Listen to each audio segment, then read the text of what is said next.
Welcome back, Iron Disciples, our brothers and sisters. Today, we actually have all of our guests are great, but this is truly, as Joe was saying earlier, a very rare person who has a very rare story and a very robust and strong individual that was able to motor through things that very few could even fathom.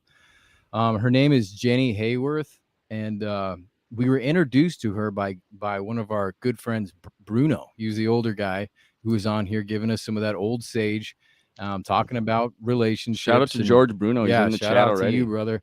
He set us up very kindly with this, and we've been looking for female guests for quite some time to give a different perspective and to refresh sort of a lot of this red pill content we've been coming out with lately, and to give people hope. And Jenny definitely, I'm telling you guys, you're gonna love this. So without further ado, Jenny Haworth is here, and we're gonna let her open up with telling us a bit about her backstory and how she got here, and what kind of formulated why she's on YouTube and her agenda. Awesome. Hi. Hey, Jenny. How are you guys? Good. Good. Great. Thank you for having me on. This is really exciting. I'm a little nervous, not gonna lie, but I'll try to, keep my composure for the show. Don't worry. There's Um, like it's just us. There's no one live. I'm always nervous anyways, even if no one's here. So yeah, I that know, makes it's me just feel better. nerve-wracking. Yeah. Um, yeah, so the reason I'm on YouTube is actually kind of a slightly like odd situation. So I have been diagnosed with stage 4 cancer. I have stage 4 breast cancer, and I've been living with it for diagnosed for 10 years, or 10, not 10 years. I wish it was 10 years, 10 months now. Um, and I was speaking with my spiritual director about starting a YouTube channel to um, talk about the faith with women and but also to hopefully have some documentation for my children, actually. So a lot of what I do on YouTube is like in the Oh, back of my wow. mind. Yeah, it's for my kids because I don't Right. know, we really don't know what's going to happen with the So it's cancer. like you're downloading your consciousness and your lessons into the YouTube so that they can Yeah, get that's what that I'm for their hoping to mom. do. Yeah. That's awesome. Now, I mean, some of it is funny and some of it is not necessarily, applicable to my children per se, but I'm hoping that there will be like at the end of my journey, I'm hoping that my kids will have like some pretty solid things to refer to, in the event that I might not always be here. But I also, which none of us are always going to be here, right? Sure. Um, but I also, my spiritual director and I were talking, and he's like, if you can, as a woman, reach out to other women, which is something that I think, he was saying he's a man, and he's like, he has his own podcast, and he's like, I don't know how many women listen. And so he was like, I think it would be good to have a female voice out there to talk to women. So that's what I'm doing. Agreed. Yeah. That's awesome.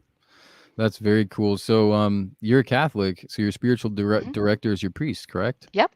Yep. Very cool. How long have you been a Yeah. Catholic? Did you grow up in a Catholic household, or did No, you? Okay, no, no. I grew up, it's a little odd, like my spiritual journey is a little strange because that's good. We like I, strange.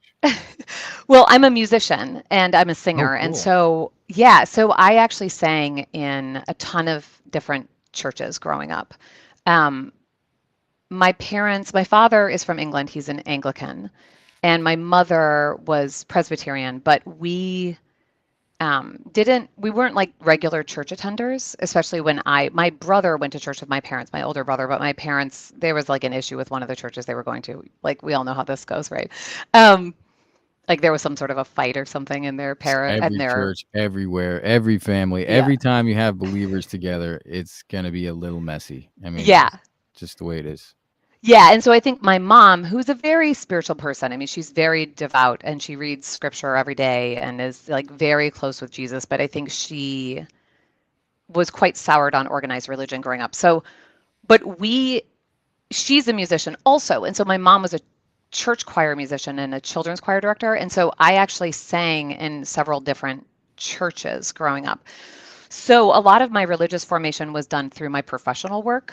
Um, and at some point in my early, like after I got married, my husband and I were married in the Anglican church, the Episcopal church. My father's, Episcopalian Anglican. Um, we were married in the Episcopal Church, and at some point, I was like kind of looking for something a little bit more grounded, theologically. Uh, I love the Episcopal Church. I love everything about it. I love the music and the culture around it. But there is something a little bit there's something a little like for me, I found it to be a little bit unmoored theologically, and so I was looking for something that had like very deep theological roots, like something that So didn't how old were you change. when you kind of started to desire that? Came to your In forefront?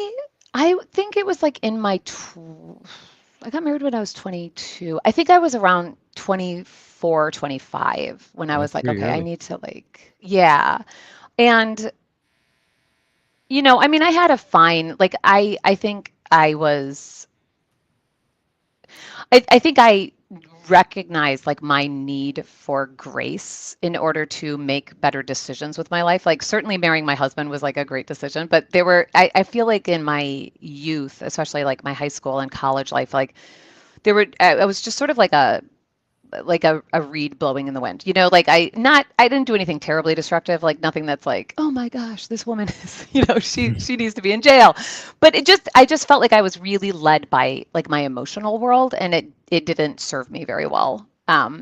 And so I felt that like need for the grounding. And so I was singing at a Catholic church, and I eventually, came into the church. But I did explore. I actually like this is kind of funny. I made my husband like run all over Chicago with me looking for a church to go to.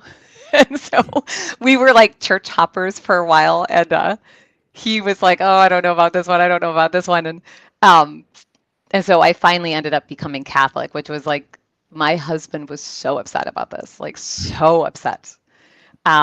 He was raised Presbyterian-ish. He became Christian in high school, actually. Um, so that was like his own very conscious decision as almost an adult to become a Christian.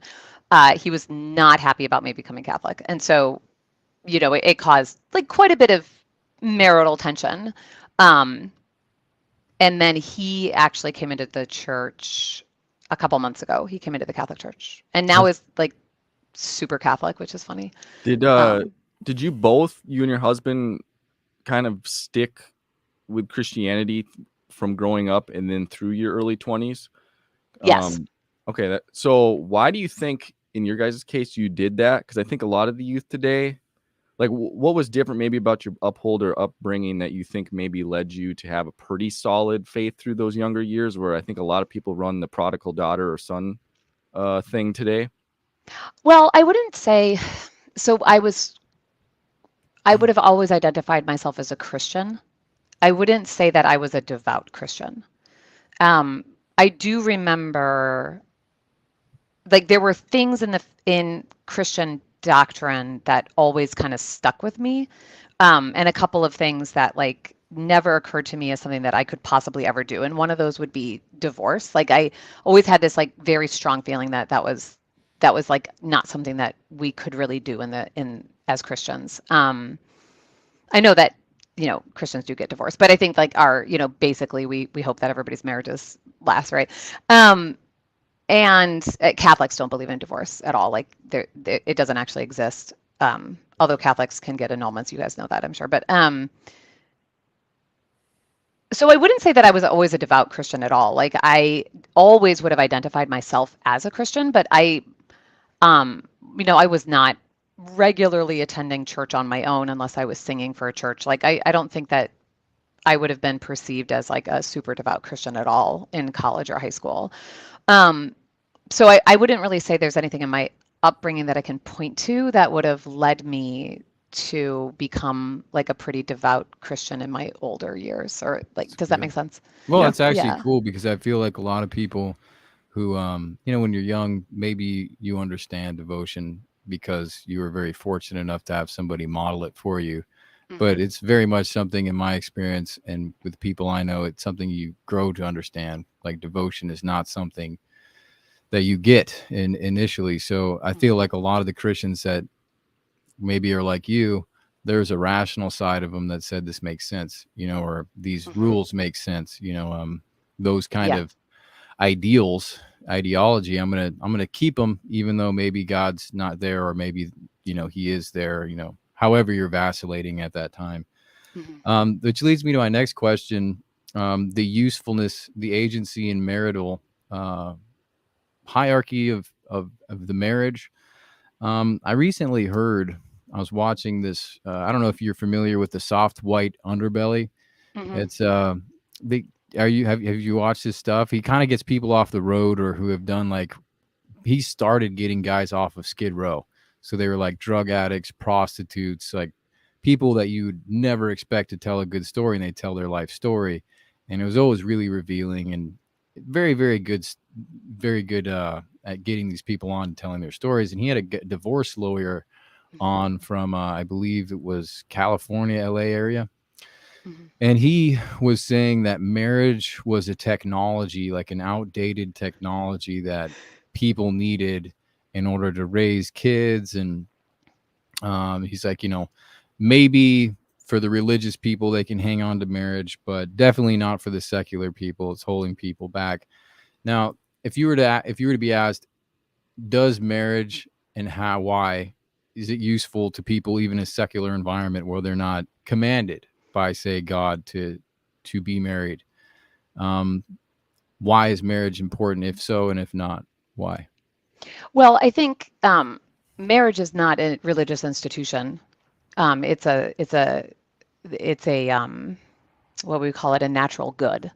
All cultures have marriage. So, I mean, I don't think it's tied to religious affiliation necessarily at all, right? Because there's not a culture in the world, to my knowledge, that doesn't have marriage. I know that there are some communities that practice like polygamy, maybe, but I'm not even sure what the statistics are on that. But so if you go to countries like India or places like that, and there's a lot of Christians in India, but like my understanding is they had marriage, right? Before I don't think that was brought to them by the West, right? And we had, the ancient Romans, the Greeks, all these people had marriage. So so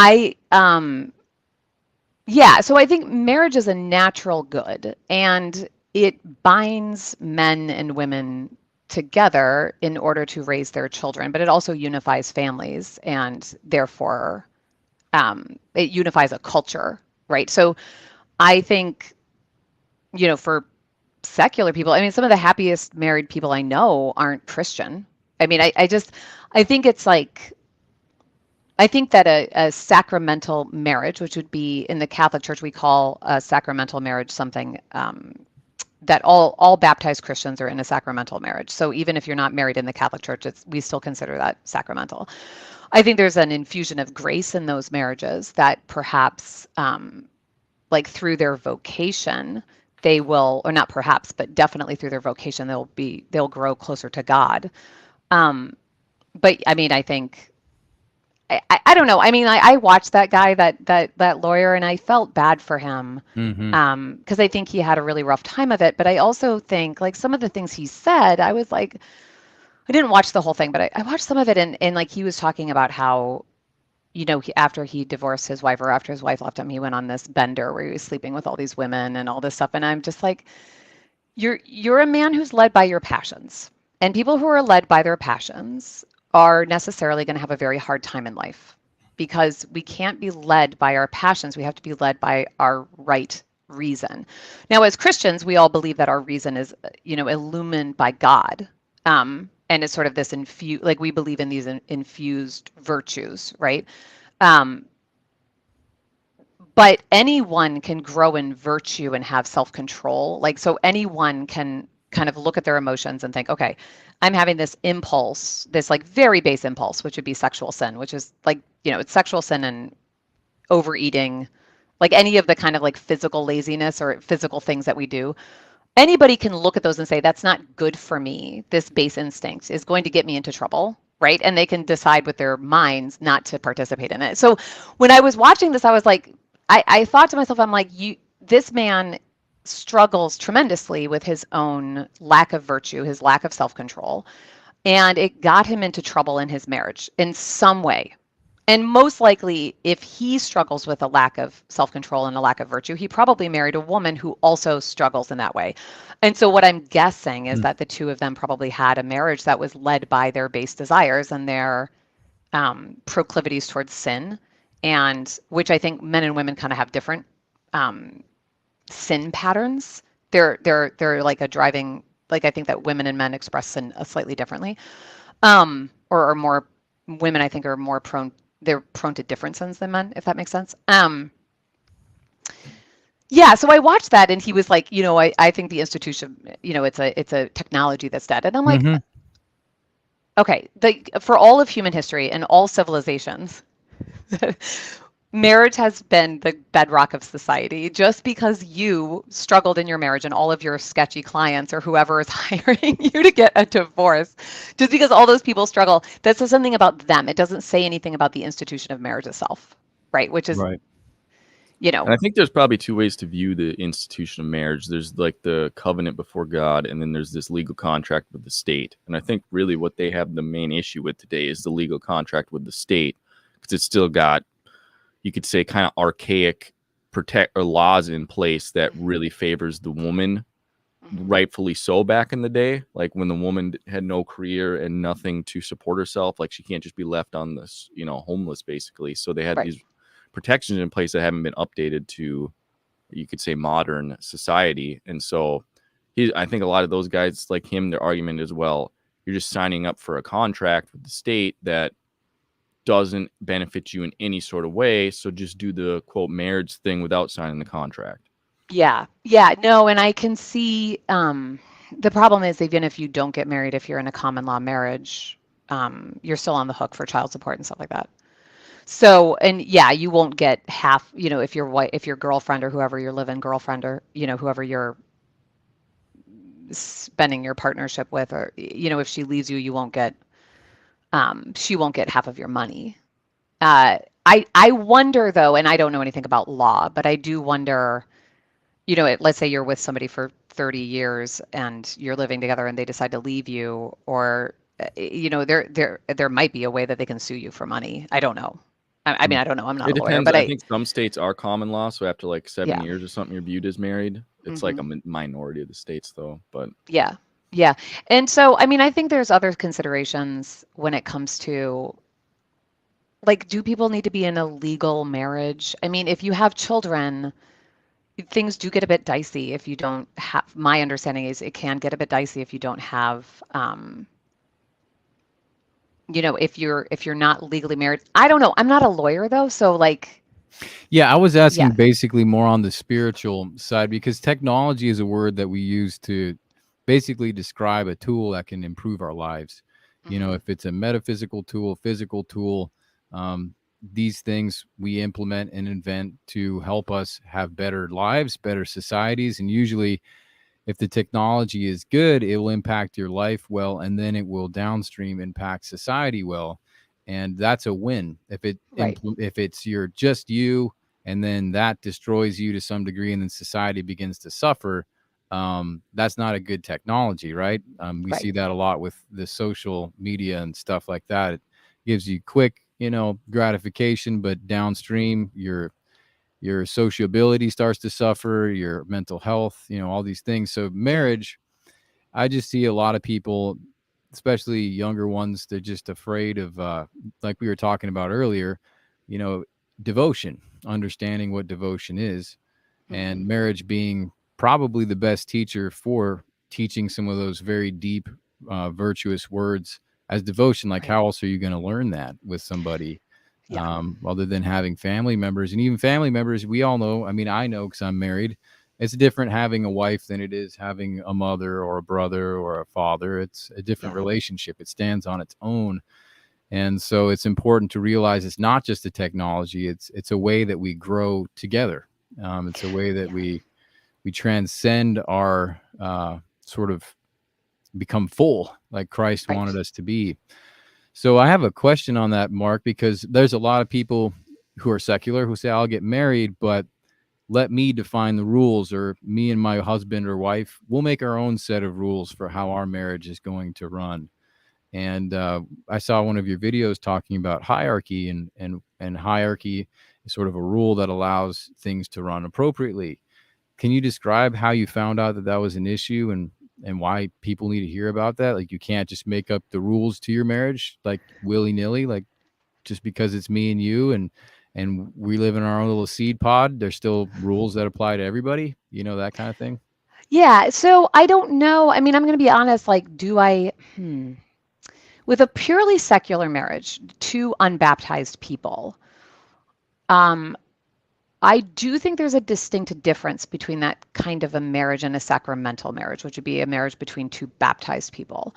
And I think we could probably go from the context of Christians in this case. Yeah, let's just say that because Yeah. I don't want to I think it is kind of tricky sometimes with Christianity. Catholics specifically, and I don't know too much about, I don't know what denomination you guys are. Are you are you like non-denominational Yeah. or? We don't claim any. Yeah. So in the Catholic Church, we have very distinct teachings on suffering. I'm not going to presume to know what you guys believe about that, because I don't know. I've never. We I like don't to know. suffer. We go to the gym. We think that God refines us through suffering. It's a good thing. Right. So we think this too, right? And so I think one thing that's really tricky for when Christians try to convince other people that like our way of life might be better, I actually don't know. I'm not going to sit here and say if you have this formula for marriage, you're going to have a happy marriage. That's, as a Catholic, completely absurd. Many of the saints that we revere in the Catholic Church, like saints that we look to for examples in like holiness and people that have really submitted to God. I mean, a lot of the female saints were actually like brutally murdered and tortured by their husbands. Okay. So, God almighty, I had no idea. That's horrible. oh yeah. Yeah. There's a whole bunch, or not even necessarily men they were married to. Oh, there's a ton of them. And so like, these would be women that were married off to pagans, and they refused to renounce Christ for their pagan husbands. There's one Saint Agatha. I don't know if she was actually ever married.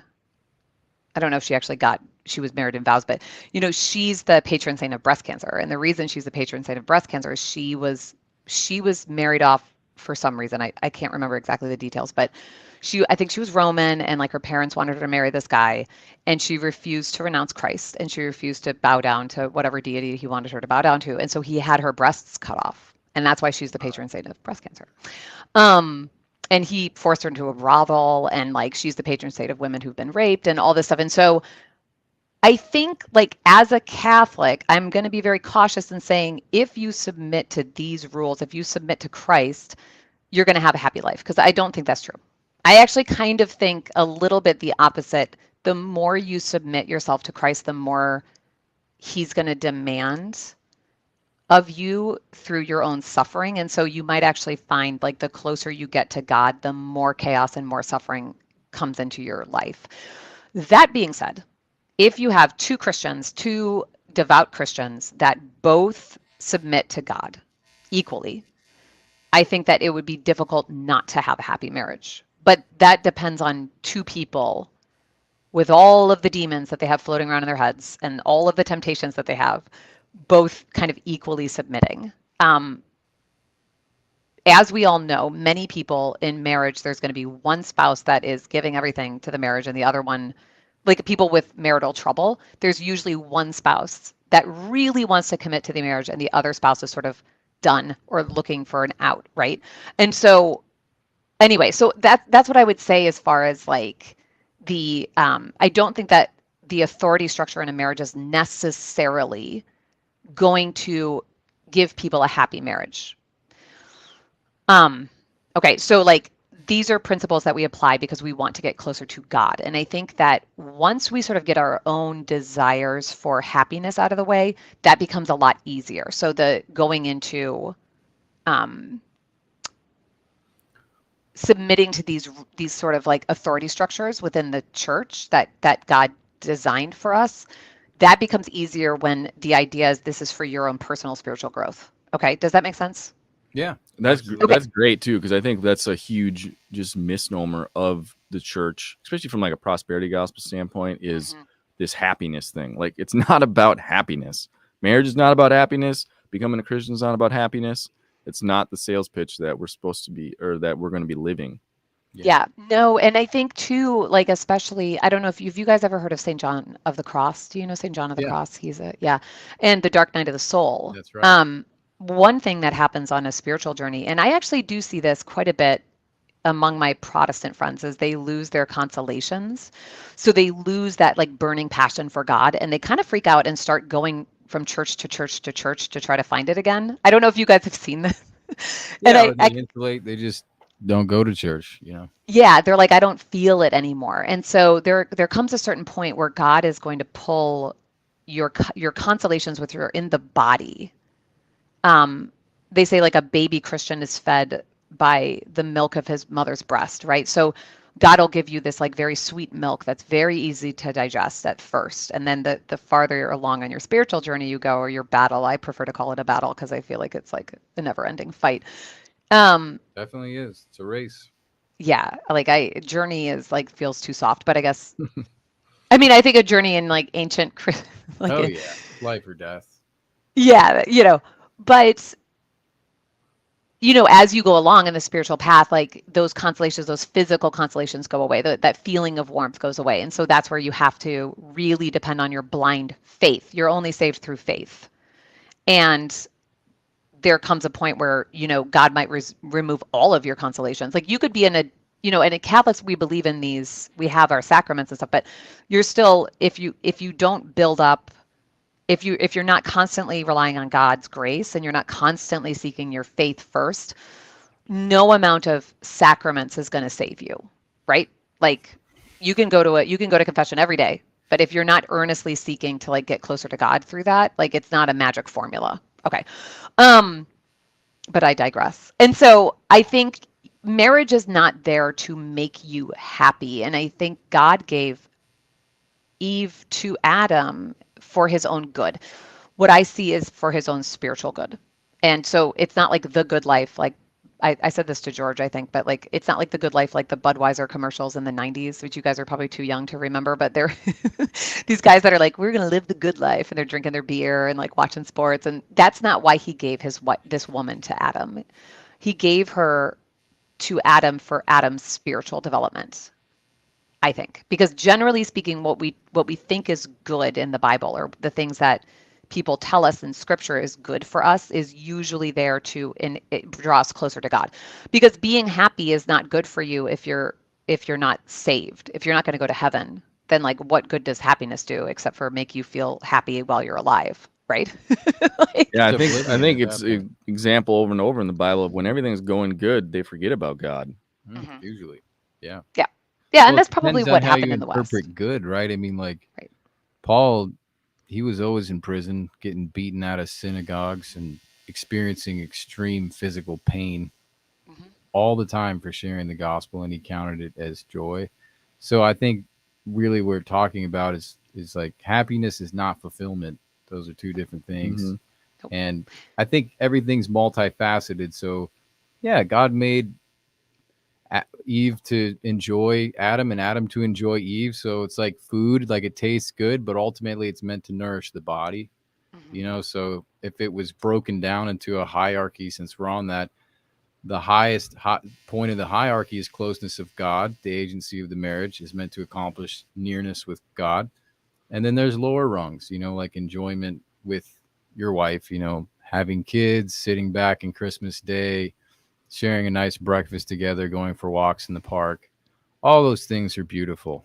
Yeah. And they can give you happy or fulfillment, happiness. Yeah, and Happiness is a cheap word, right? So right. why use it? Yeah, and and I don't want to say that like, I'm quite happily married. My husband and I are quite happily married. I mean, but then I developed stage 4 breast cancer at the age of 40. So I just, I mean, like we're quite happy together as a couple, but we're still suffering.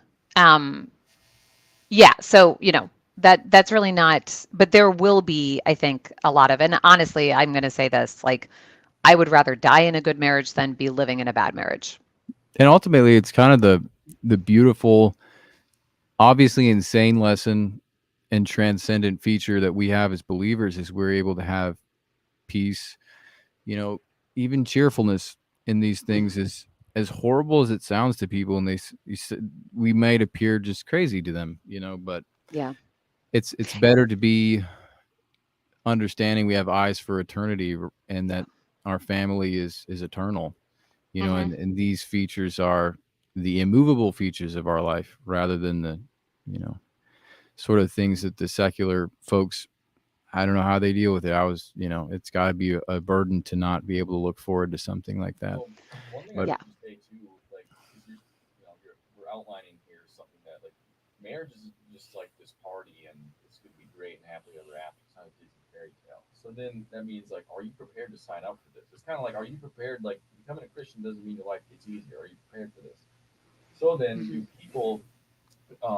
Well, I guess to go back, what I was going to say, I remember you on the podcast with George. You kind of implied that you didn't think a good chunk of people should even be getting married. Like a good chunk of women aren't even like really should be mothers.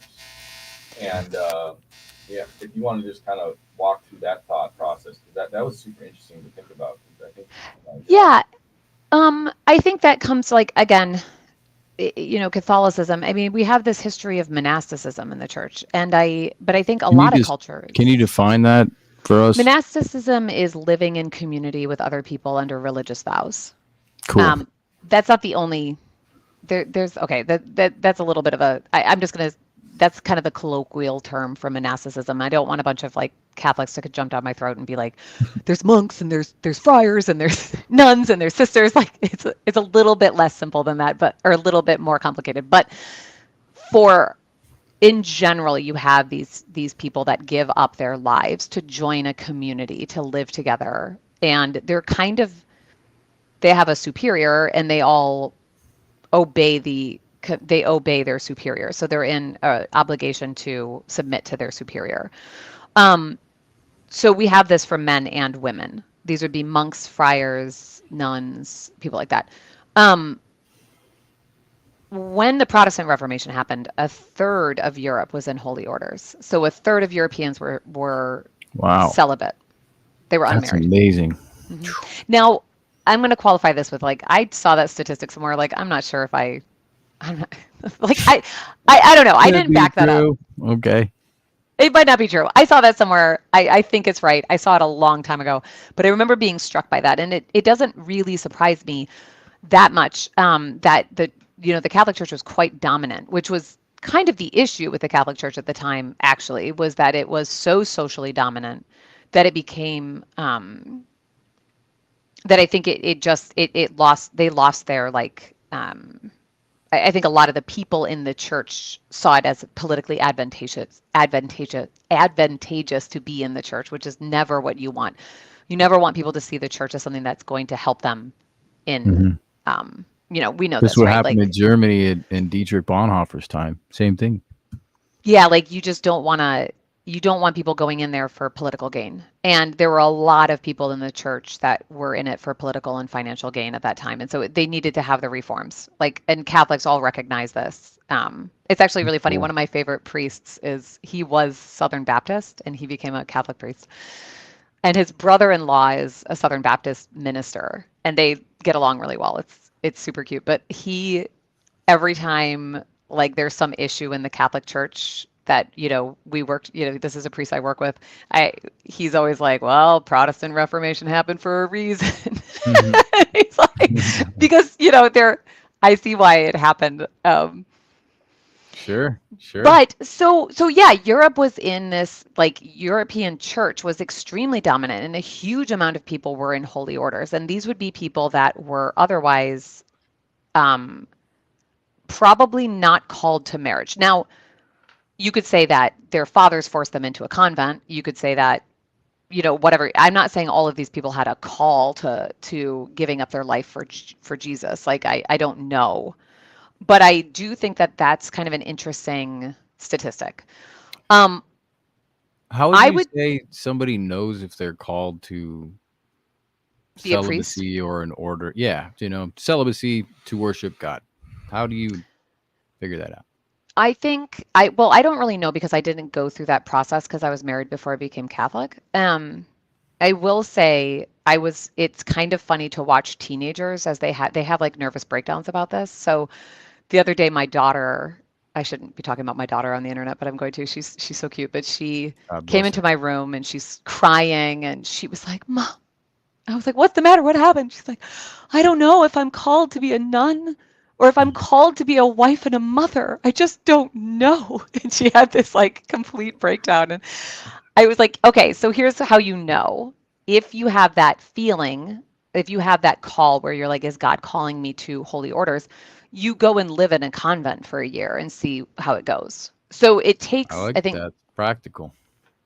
so it takes nine. So I said to her, I was like, well, you're in luck because you can live in a convent for, I think it's like the formation is usually about 9 years before you take your vows. Oh, So wow. That's a long time. yeah. So you remember in Wow.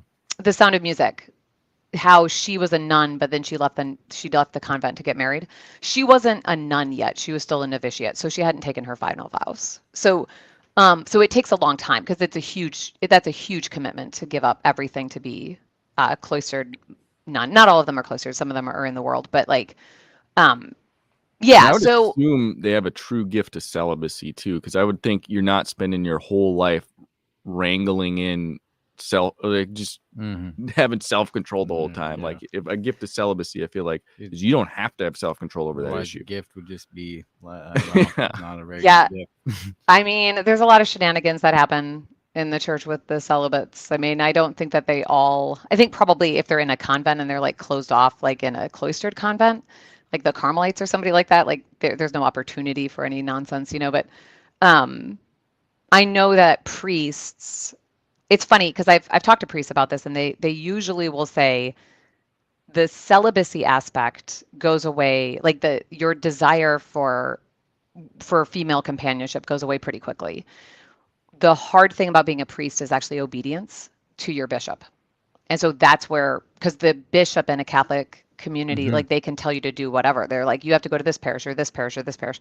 That the actual celibacy, and a lot of priests do, celibacy just means they're not married, but like a lot of priests will, there are quite a few priests that do have affairs with women. Like that happens.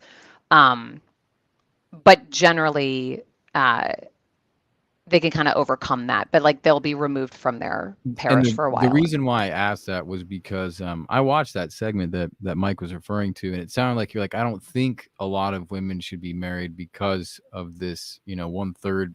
Like it sounded like you had some idea of why they wouldn't or shouldn't be married, and Well, I mean, seeing like a woman who is married and being like, well, maybe you should be in a convent or that kind of a thing. I don't know. I don't know if they should be in a convent, but I'll tell you that like I'm not like I should be probably a little bit more careful with what I'm saying. I do think that probably a good number of people, if they were formed properly, because we're living in this like crazy world, right? Where we just don't, that's like not even really an option for a lot of people to join an order of nuns. Like it's just, we used to have these on every community in Europe, like, right? Like, um, so that it's like such an odd thing to do now that I think a lot of women, it's just like doesn't even occur to them that could happen. But I think it's not, I think that a lot of people would be called to a religious life. I also think that a good number of women just don't have the formation before they get married to enter into marriage, because there are people that struggle so much with marriage, and I'm like, if are you really cut out for this? Because it's not like, I think that we have this, it's like a default in our culture where like, of course you get married and have children, and it's like, well, really? Because maybe you don't. Like, and I think that's okay to just say to people, like, not everybody needs to be married. You're not going to be a more complete person just because you're married, that there are other options.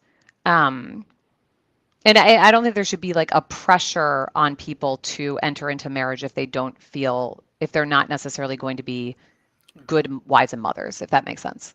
Sure, our Protestants, we hear it all the time. God's first commandment was go and be fruitful, you know.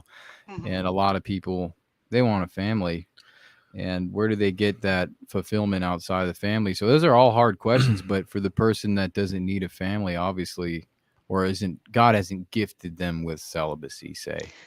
Yeah, I mean, I think that certainly being married and having a family, like there's a strong desire for it. Mhm. And I can understand why. I know enough women that I don't know if it's necessarily God's will that all people get married. Because in the Bible, there are people that are separated from, there are celibates in the Bible too, right? Mhm. Like St. John the Baptist and people like this. Like we know that, and Mary Magdalene, like we don't think that she ever got married.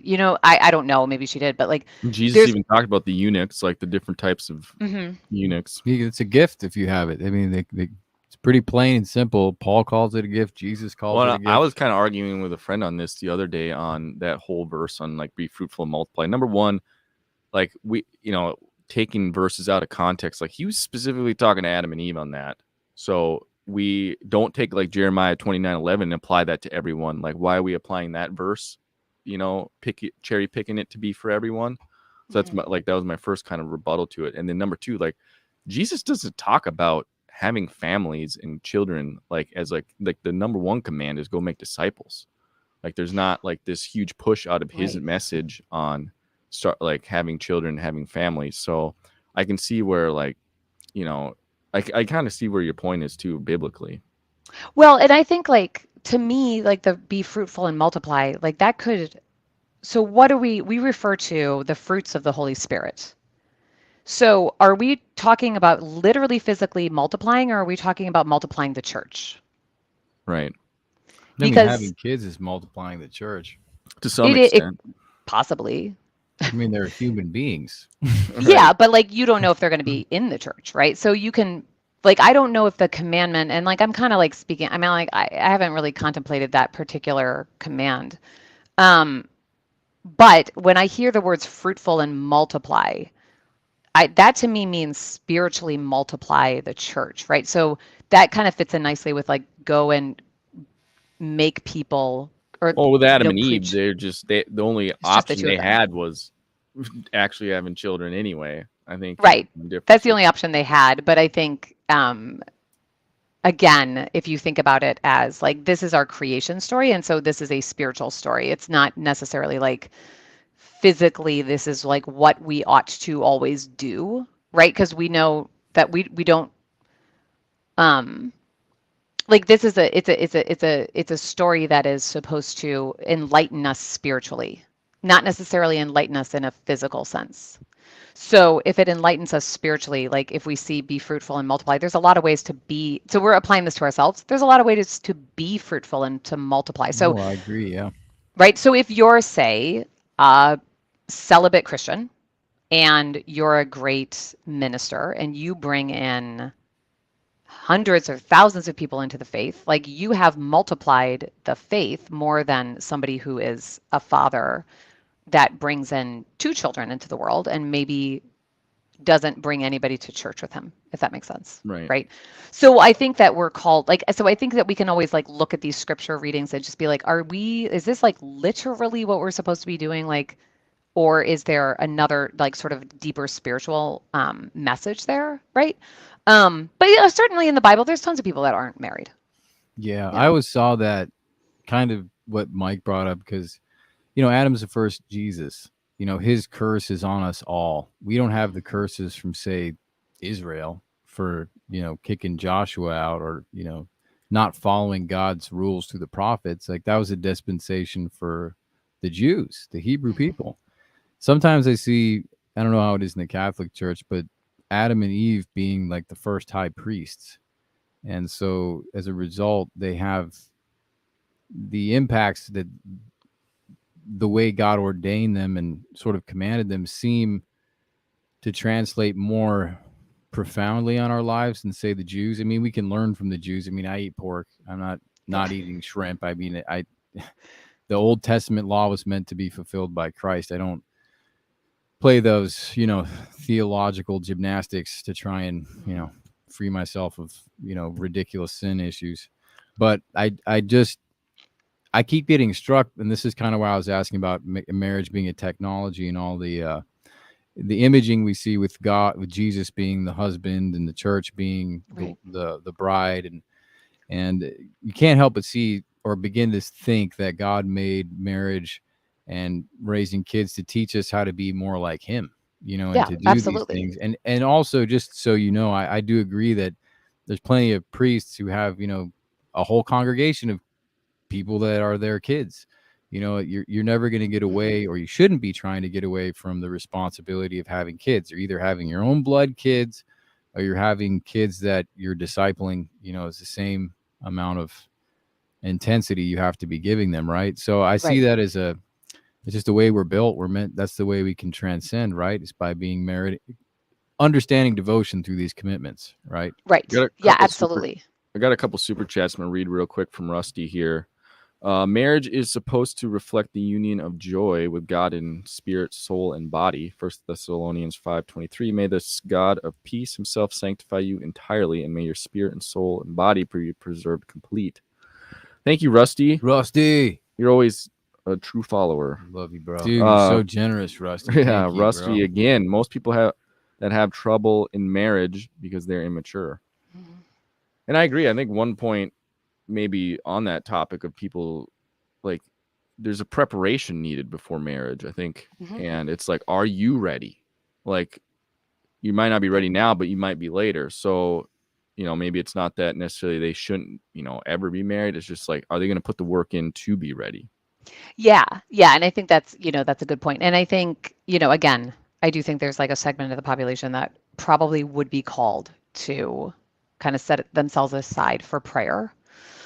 I think in our culture today, it's like that's just such a foreign idea that like I think a lot of those people get kind of lost, right? And I think if we were in a place where Christianity was still like absolutely the dominant religion, and like in our it is the dominant, but like if it was like part of our everyday life and we didn't have these sort of secular like if we weren't falling away from the faith as a culture, which I think we are, I think there's like a rekindling maybe a little bit, but I think if there were places that people could go to worship God exclusively and just live in communion with other people and think about God all day and meditate and pray and do all of that stuff, I think quite a few people would do that, and I think agree. there's a lot of cultures that do that aren't Christian. I mean, we have I mean, the Buddhist monks and all of that kind of stuff. So I think that humans have a need to separate themselves sometimes from society and go off into the desert, and be alone or be in a community. And so I don't think it's like, I would say that's a main contributing factor to the mental health issue we have is people Mhm. aren't finding that solitude with the Father yeah, enough. yeah, no, there's a lot of distractions and stuff. And so, Yeah, I'm um, reading Dietrich Bonhoeffer. I don't know if you're familiar with him. He's a Lutheran, and he talks yes, I do about know who that is. cheap. Oh, cool. Yeah, isn't he awesome? I'm I reading can't his. speak to it. I just know who he is. Oh, I okay. don't know. I I'm have reading not his studied. book. Yeah, The Cost of Discipleship. Mhm. Eric Metaxas did the whole intro. He actually did his biography as well. He's a great writer in his own right. Awesome intellect, powerhouse. But he talks about cheap grace and how grace used to have a price, and it always did have a price. He talks about the apostles and the cost of discipleship, and how, like in the 1920s, right around that we started to just kind of give grace out like it was cheap. We Yeah. cheapened the whole idea of it. And he talks a lot about the asceticism of the monks and how, like, the Catholics, and they would go out and they'd live in monasteries and their whole lives would be devoted, 100%, or even like the Orthodox Christians, they would be 100% devoted. And the church was trying to like find a way to like bring this in for the people, so that like Lutheran was trying to figure out a way, how can we share this with them, like a Christ-like life, and give it. And it just ended up going out like cheap, it's like we got the whole, I forgot the quote exactly, but something like we got the whole world saved, but not really. Like, we really have Yeah. almost done ourselves Right. a disservice with this cheap. It's nominal Christians, right? They're not. There's no devoted. nutrition in there. There's no Yeah. real commitment. There's no real relationship. They don't know the cost of discipleship. They don't know the Mhm. cost of grace. They don't know the cost of the sacrifice Christ made, and how that affects your life. So Yeah. I think that's Yeah. a great point. Yeah, and I think there is this, I think sometimes like kind of a misconception that I see that maybe Protestants have against Catholics is that we believe that we're saved through works, um, Yeah. which we don't. That's not true. Like we don't believe that at all, and we believe we're saved by faith. That's but the we believe we have to constantly work to get closer to God and to James. constantly Yeah. sacrifice. Yeah. And so I think there's like a little bit of a misconception there sometimes where it's like we believe that it's kind of like for a Catholic, accepting the truth of the gospel is the very beginning of their spiritual journey. You're like this little baby, and that's the beginning. And so then your entire life needs to be devoted to like getting closer to God and giving everything to God. So every single thing you do needs to be for God's greater glory. And so that's where you see Catholics that are like, we're going to build this beautiful church for God's greater glory, or Mhm. we're going to write this beautiful music for God's greater glory, which Protestants do this too, right? But it's like everything is about, or like we're going to feed the poor for God's greater glory. So it's more that Catholics believe that they can infuse their that they give these sacrifices to God through their actions, and so everything they do is for His glory. Um, there's actually like a really interesting group within the Catholic Church called Opus Dei. I don't know if you guys have heard of them. Have you heard of Opus Opus Dei? Day. Opus Dei, like the Yeah. work of God. Um, and that is their entire charism, is that like every moment of your day is devoted to God. So it's like as a woman, so it's really great for the laity. So this is a spiritual path. It's like a spiritual discipline. And it's nice for the laity, like the lay people, meaning people that are not priests or religious, because it applies to the things that we do every single day. So it's like you wake up in the morning, like the guy that established this order, he said, or it's not an order, it's like an organization. But the guy who established it, he was like, you set your alarm for whenever you're going to get up, and then when your alarm goes up, you get out of bed, you get on your knees, and you say to God, "Serviam," like I will serve you, and you don't hesitate. Like you don't hit the snooze. You just that's the first thing you do, like every morning, and then every single thing you do is offered to God. I So like you're that. doing right. So you're doing the dishes, and you're like, I don't want to do the dishes, but I'm going to do it for you, Jesus. Which sounds kind of absurd. Like it's kind of Oh, it sounds. Protestants get down with that weird stuff like Hmm. hardcore. It's like do something that's not for yourself, dude. Like go mow your neighbor's lawn. Those dishes are for your house. Come on, man. Yeah. Right. Right. And like so you do this, but it's like this constant like this is for Jesus, this is for Jesus. And it's really funny because like you hear these priests that are Opus Dei priests talk about this stuff and they're like, like you gotta polish you gotta wipe the table, like you gotta wipe that table the best like anybody's ever wiped that table. Like you're wiping that table for God. So Good sentiment. It's good. yeah. Yeah. And so but I think sometimes it would appear that we think that by wiping the table that we will be, that God will, that's how we get into heaven, but that's not true. It's just it's the intention behind the work. So Exactly. you can, yeah. And so I think that that's like a little bit of a, That's a great thing. And on that point, because we are great admirers, my brother and I, and Mike to some degree, the Catholic tradition. Our parents were both Catholic. oh, okay. My mom's now a Protestant, but our dad's still a Catholic.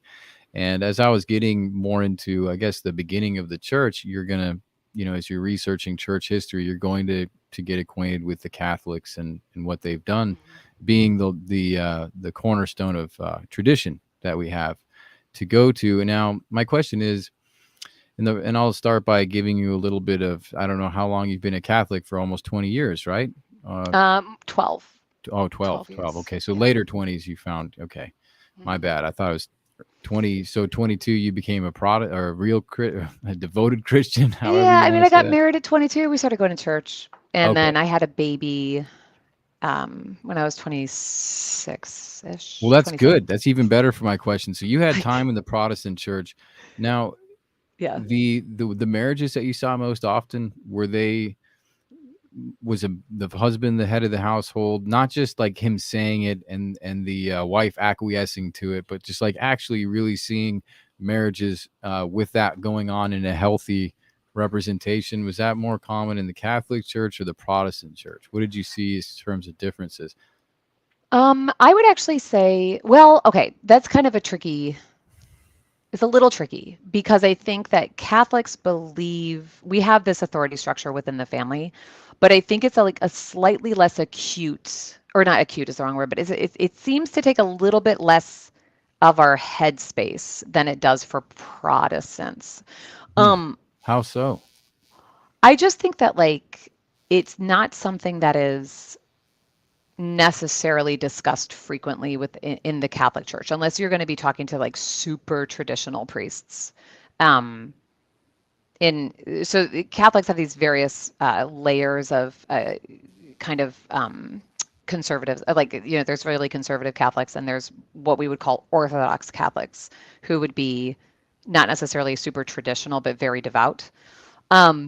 But we do have this wing in the Catholic Church called traditional Catholicism, and that's what I came into the church through. I'm no longer, I wouldn't call myself a traditionalist anymore, but that's where I came into the church. And so those So people they do their masses in Latin and that kind of stuff? Wow. Wow. Yeah, and so that's where I came into the church, and those priests are like adamant about women submitting to their husbands. And I remember once this priest, he was this guy's a hard hitter, like not a very nice priest at all, like terrifying in confession.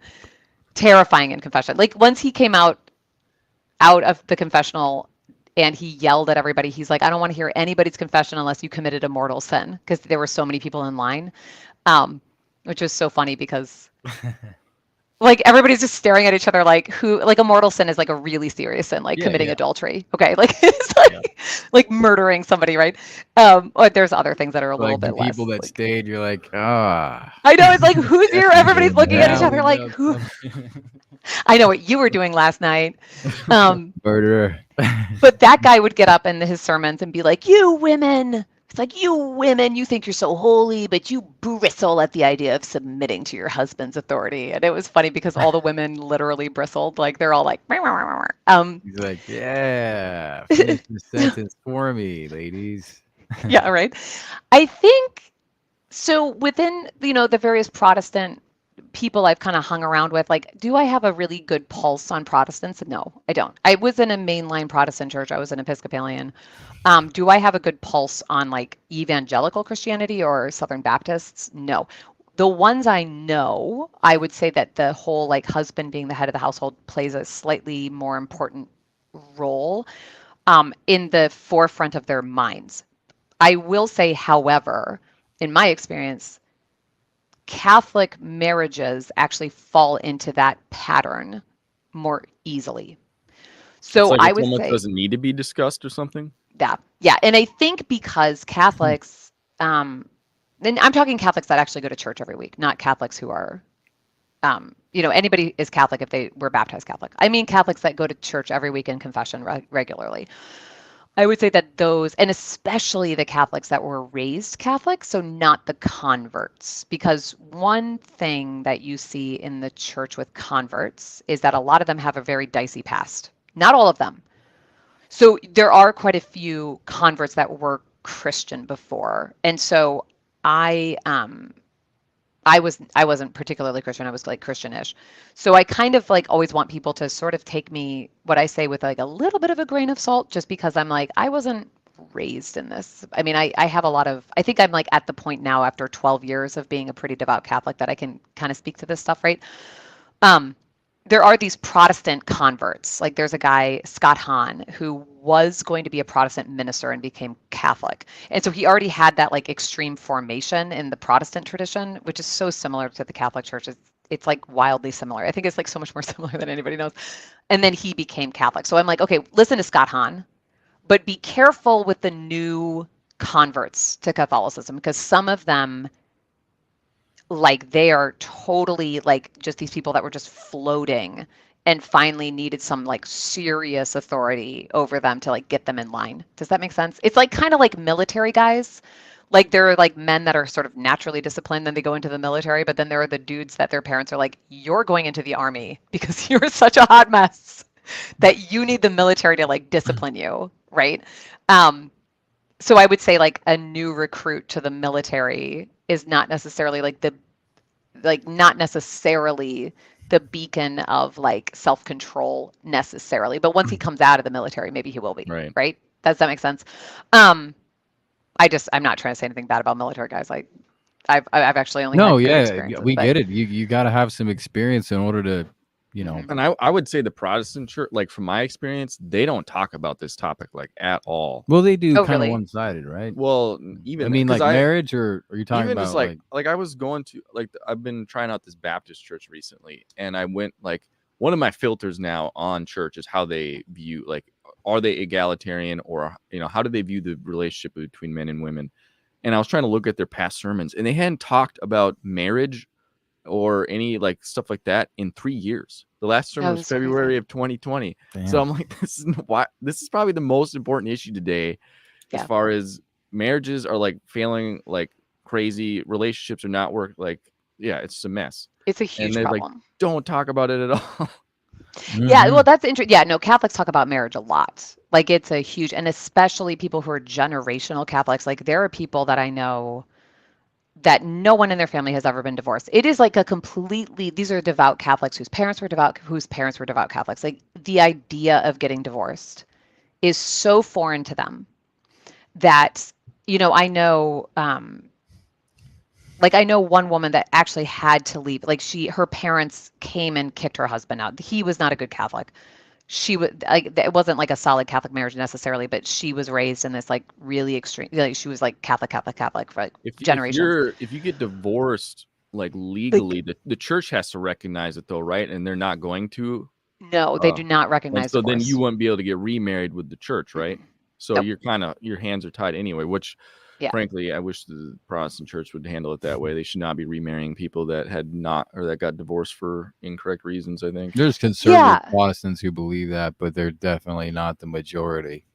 So the church does, like I said, the Catholic Church does have this thing called annulments, Yeah. which those presume that your marriage was invalid from the beginning. And so what Right. they, Like so a if you lie. get divorced, yeah.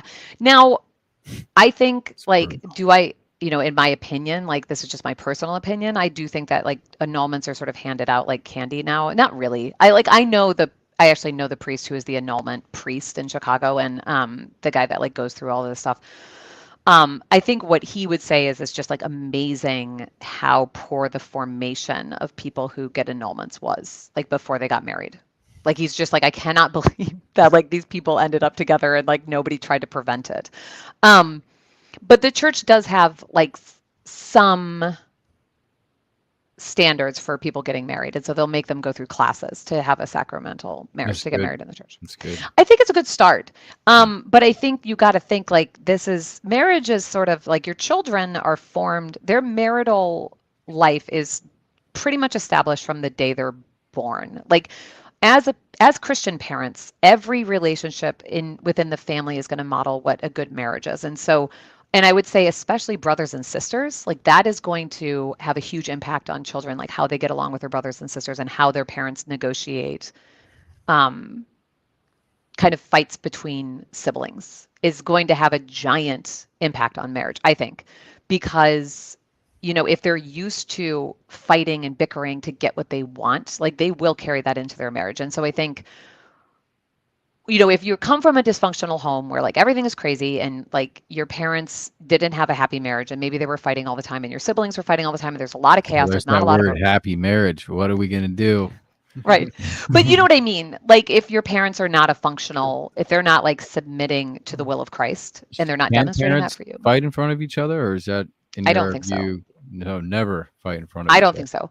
No, I don't. And I think there's a difference between having a disagreement on the road. Like let's say you are driving on a road trip and the wife is like, I think we should stop for lunch. And the husband's like, no. Can you have a little pushback there in front of the kids? Like, oh, the kids are hungry. And I think so-and-so is going to pee his pants. Like, can we stop, please? And like, that could be, you can disagree. Like you can have like a minor altercation like that. I don't think parents should fight in front of their children. And No I know a lot of, screaming, yelling, that kind of stuff. no, because what it does is it forces the children to choose between their mother and their father in that moment. So you can't watch a fight. if you and I got into a fight right now, like on this channel, and we started arguing, people were going to have to choose a side between us, right? Like nobody just watches a fight and says, like Unless they're people both always, retarded, but yeah. but people, it could be entertaining, but you know, if you think about it, we always choose a side in a fight. And so you don't want to ever put your children in the situation where they have to choose between their mother and their father. That's why divorces suck. Yeah, it's horrible. I think divorce is so detrimental for society that we can't even comprehend the level of trauma that divorce has inflicted on children, because so many kids come from divorced households, and a good number of kids whose parents never got divorced are totally dysfunctional. That these children, we don't have a control of children that grew up in and I know I'm saying the word happy, but like in a stable, Healthy environment. Yeah. Mhm. in a healthy environment.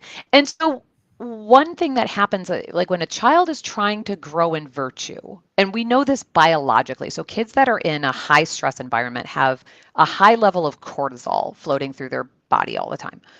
Mhm. People who have a high level of cortisol have a lot of trouble using their intellect to do anything. So this is why the children that are in a very stressful environment, especially in the home, like when the threat is dad or the threat is mom, they have trouble in school. You know, they're not going to be able to read as easily. They're not going to have as good of an appetite. They're not going to grow as easily as a child that's in a home where there's a lot of emotional, where the parents can kind of discern their emotions and process them properly without lashing out, right? And the children, though, also, because they're in a situation where their cortisol levels are super high and they can't think, they also can't grow in virtue, because virtue is understanding your emotions, processing your emotions, and then acting with right reason. So you're using your intellect to make a decision instead of your passions, instead of your base desires or whatever Your emotion you're having. emotions. Yeah, exactly. Right. And remember, your emotions are in the body. And so they're largely out of your control. So you can control how you respond to an emotion, but like when it's a physical emotion, you can let that dissipate quickly by acknowledging it and then like processing it. Like when you're like, I am feeling angry right now, like what all the psychologists tell us to do, right? I am feeling angry right now.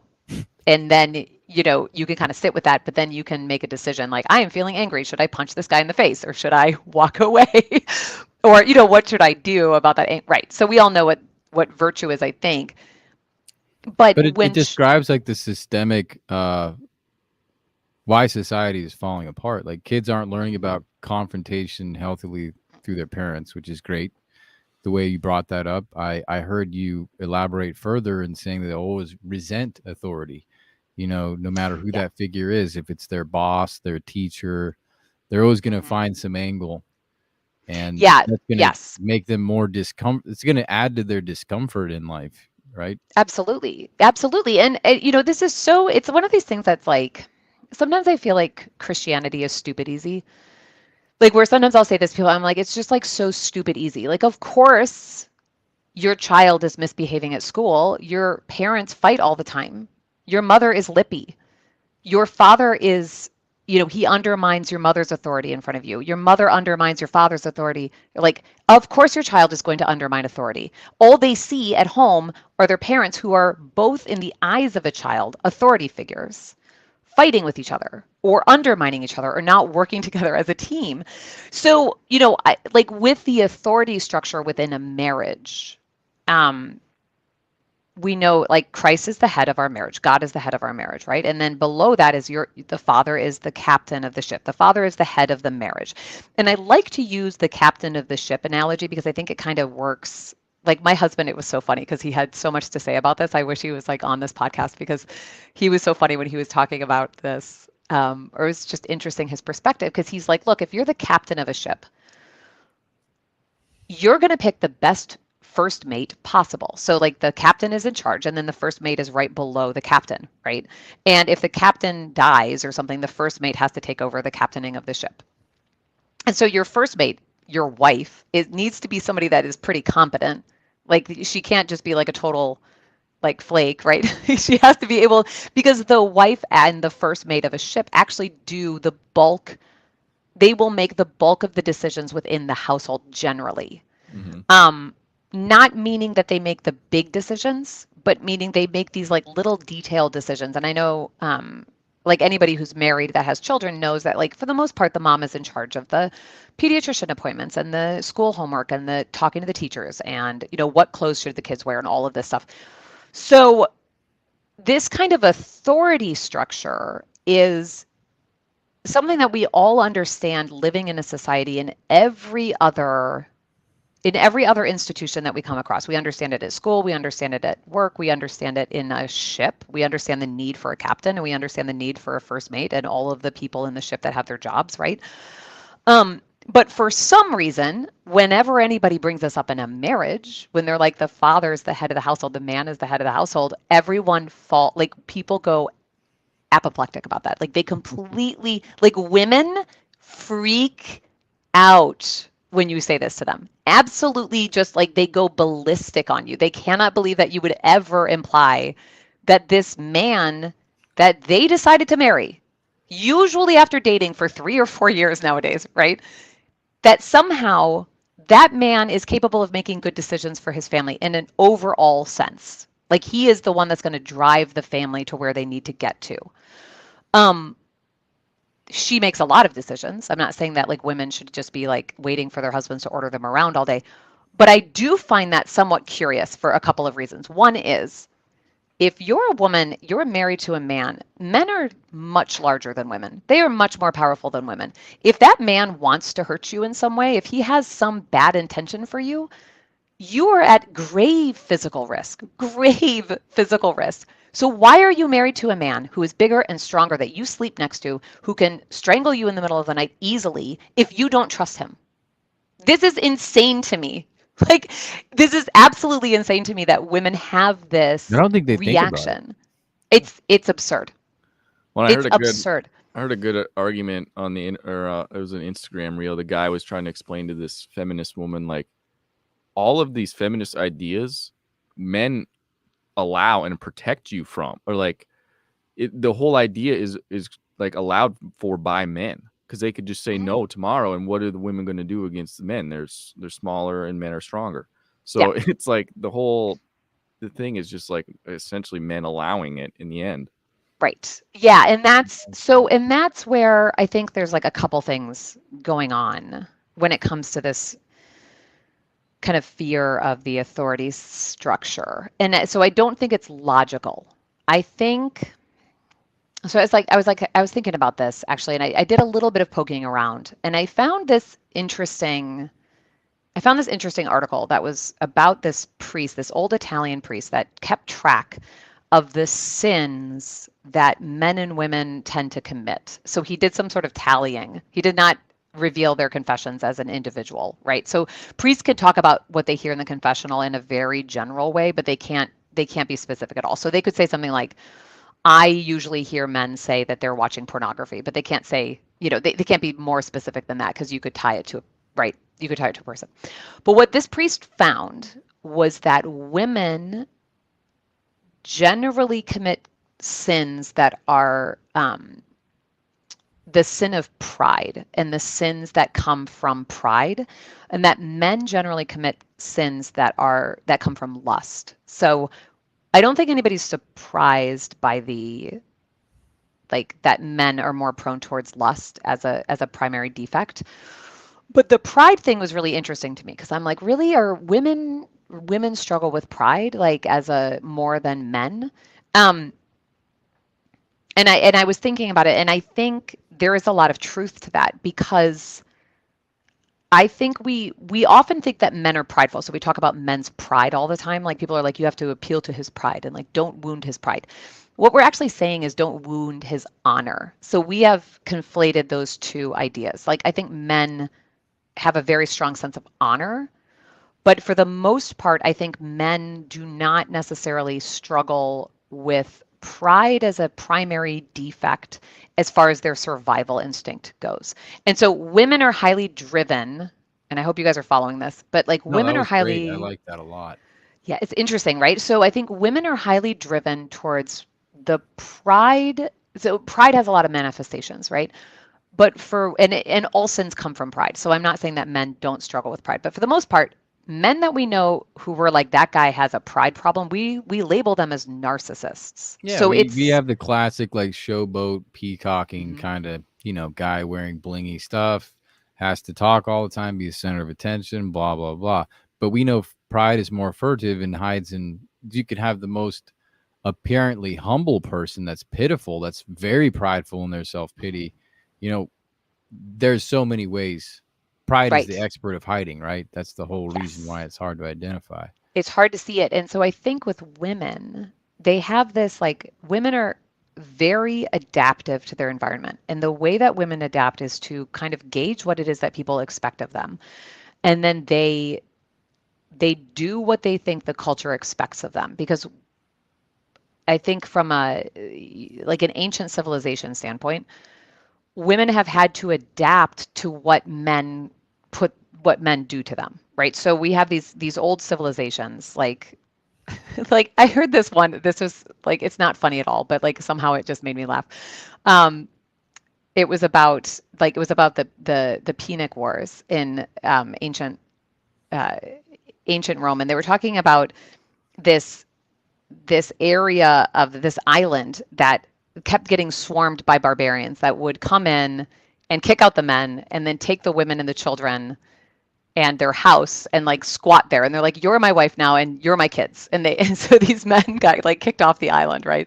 And so those men that got kicked off the island like appealed to Rome to come and like get their wives back. And so then the Romans showed up, and then they were like, this is a sweet deal, and then they kicked out the barbarians, and then they took the wife. And so they're all just like, oh yeah, this chick's That great, is like super hilarious. cute. And it's Must not, be I mean, some beautiful ladies. I don't know. They were in the Mediterranean. They're probably beautiful, beautiful Italian ladies.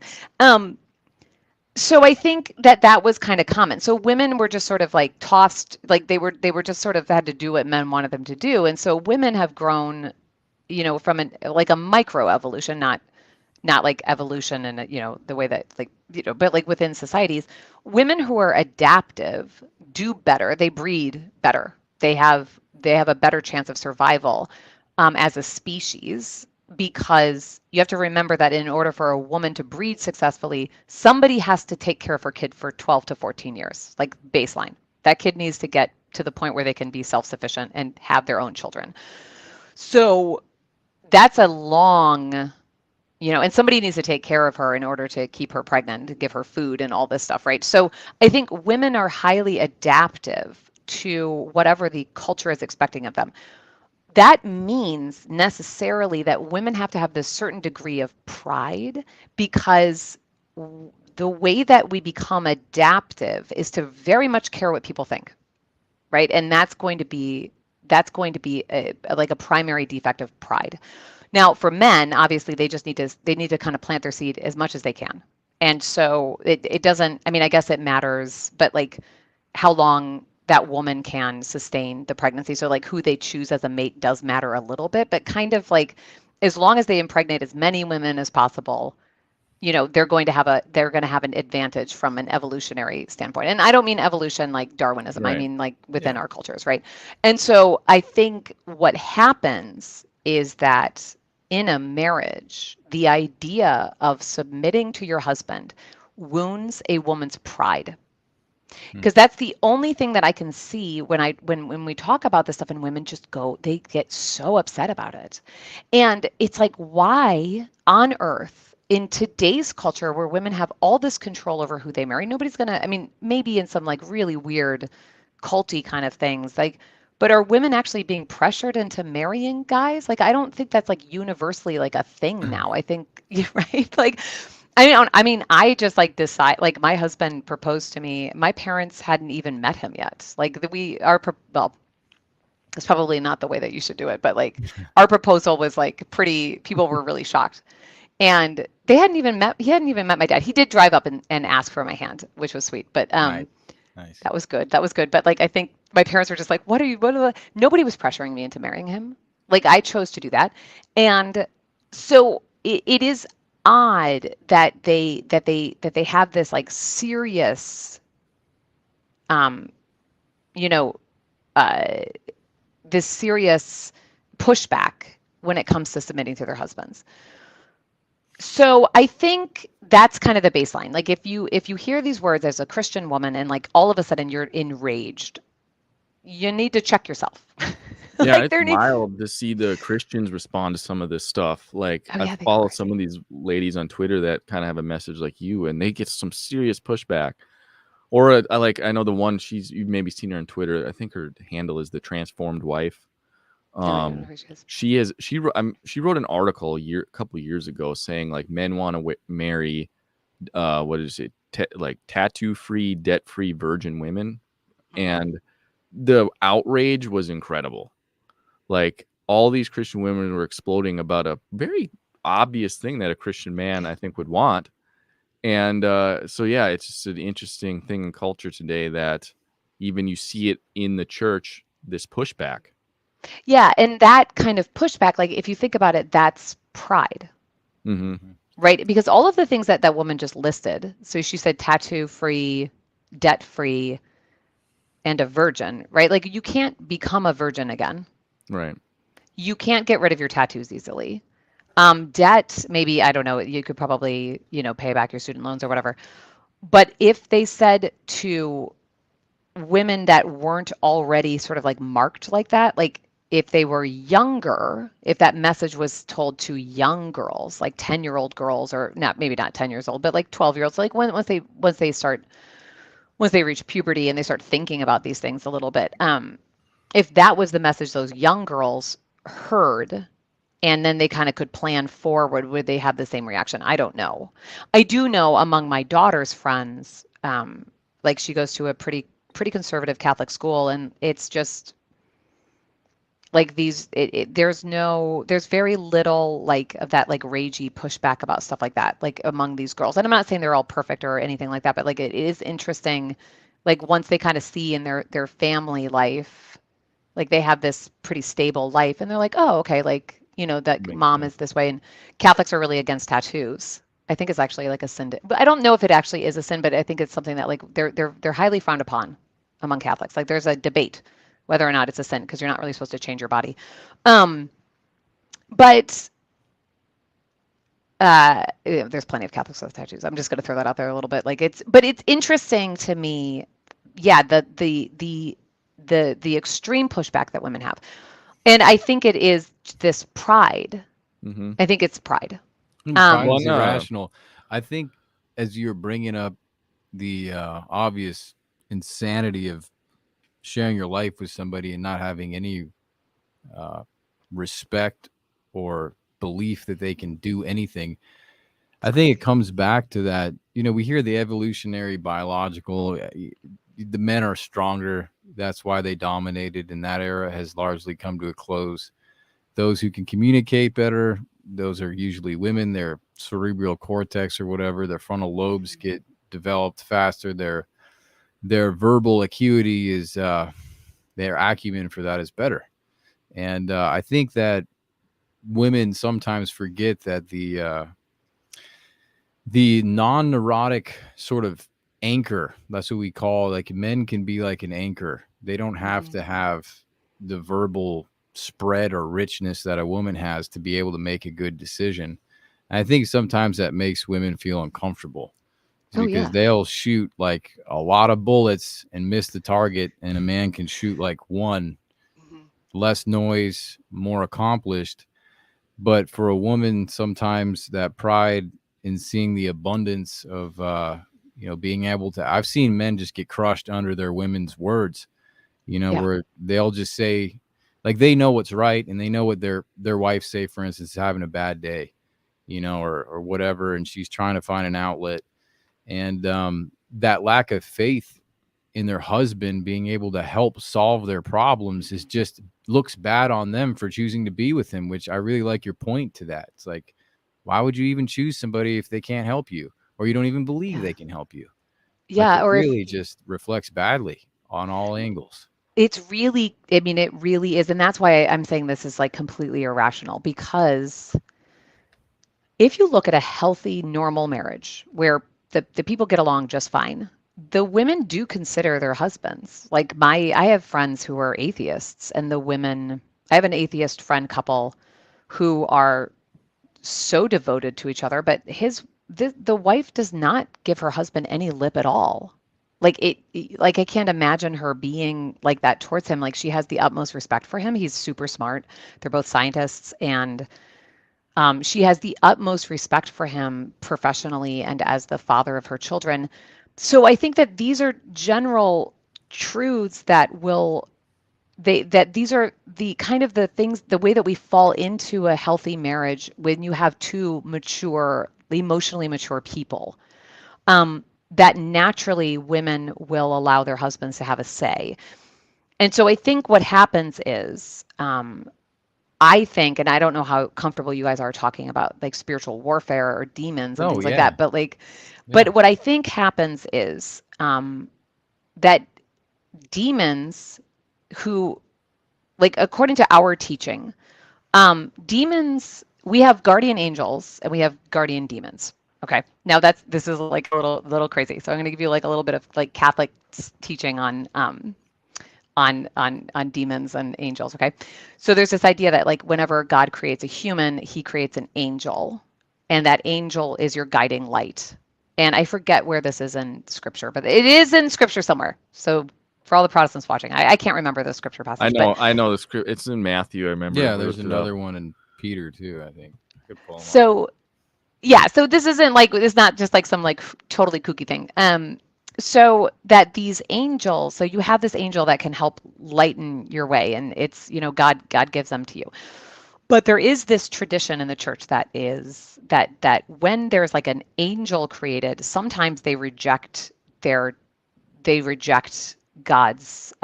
demands of them, and they fall from heaven. That's where we get demons from, right?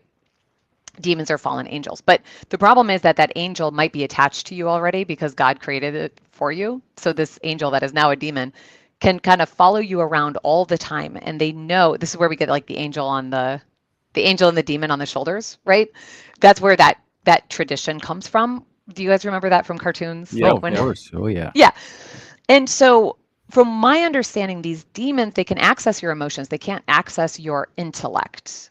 So they watch you all the time, and they can access they can figure out your emotions. They can play on your emotions because they have access to the body.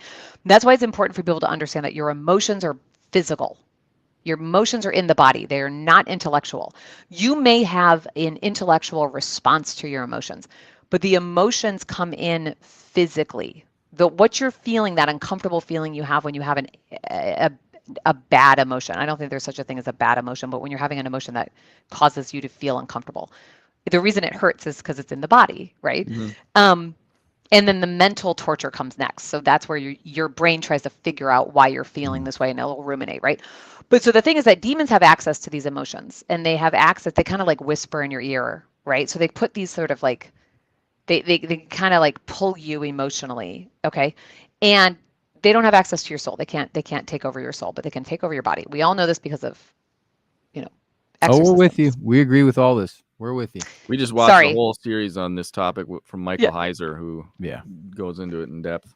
Yeah, and so they're watching you, and they can inflict. So they kind of like, they put these ideas on you, right? And so, and I don't know, for anybody who's been married, this is a typical scenario, okay? So let's say your husband did something, I don't know, 15 years ago to you. Let's say all women have that one thing. Right. Okay.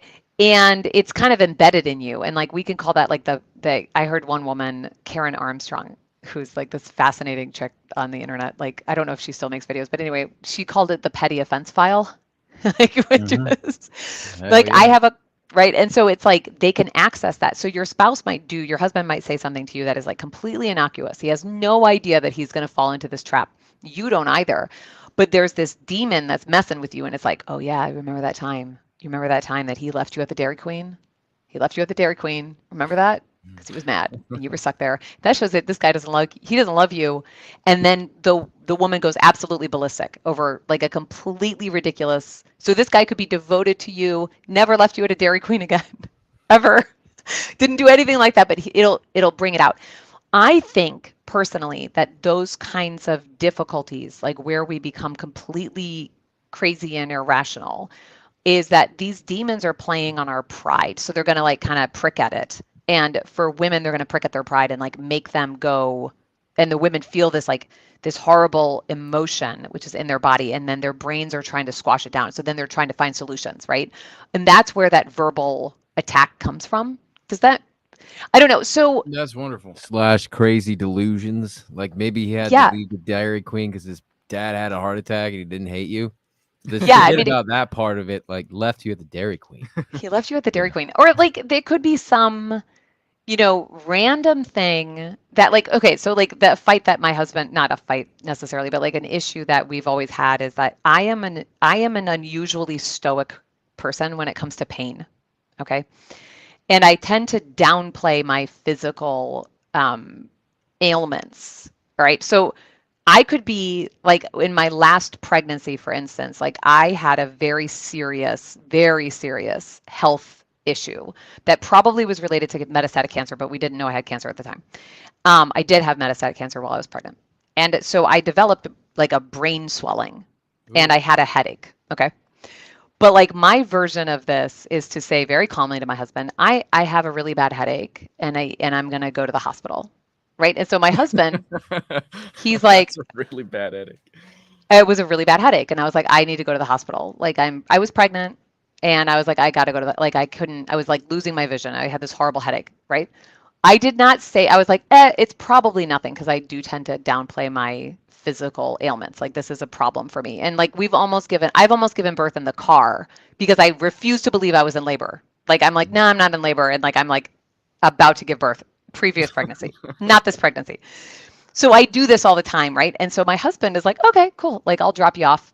I seem perfectly calm. He drops me off. Turns out I'm like on I have this horrible pregnancy complication. And the doctor at the hospital is like, he like throws open the curtain. He's like, we got to get this baby out. Like you're about to like blah, blah, blah, blah. And he's like freaking out. And so my husband ends up at the hospital. I'm like, you should just take a nap. Like you should go to sleep because, whatever. And I'm telling him all this stuff. Like, I'm like, you should sleep. I'm dying, but you should sleep. And so he's going off of my emotions. He's like, she seems fine. Like, I don't think there's anything terrible going on. Right. And then afterwards, I'm like, oh, wait, does he actually really love me? Like he fell asleep while I was in labor. Like, is that true?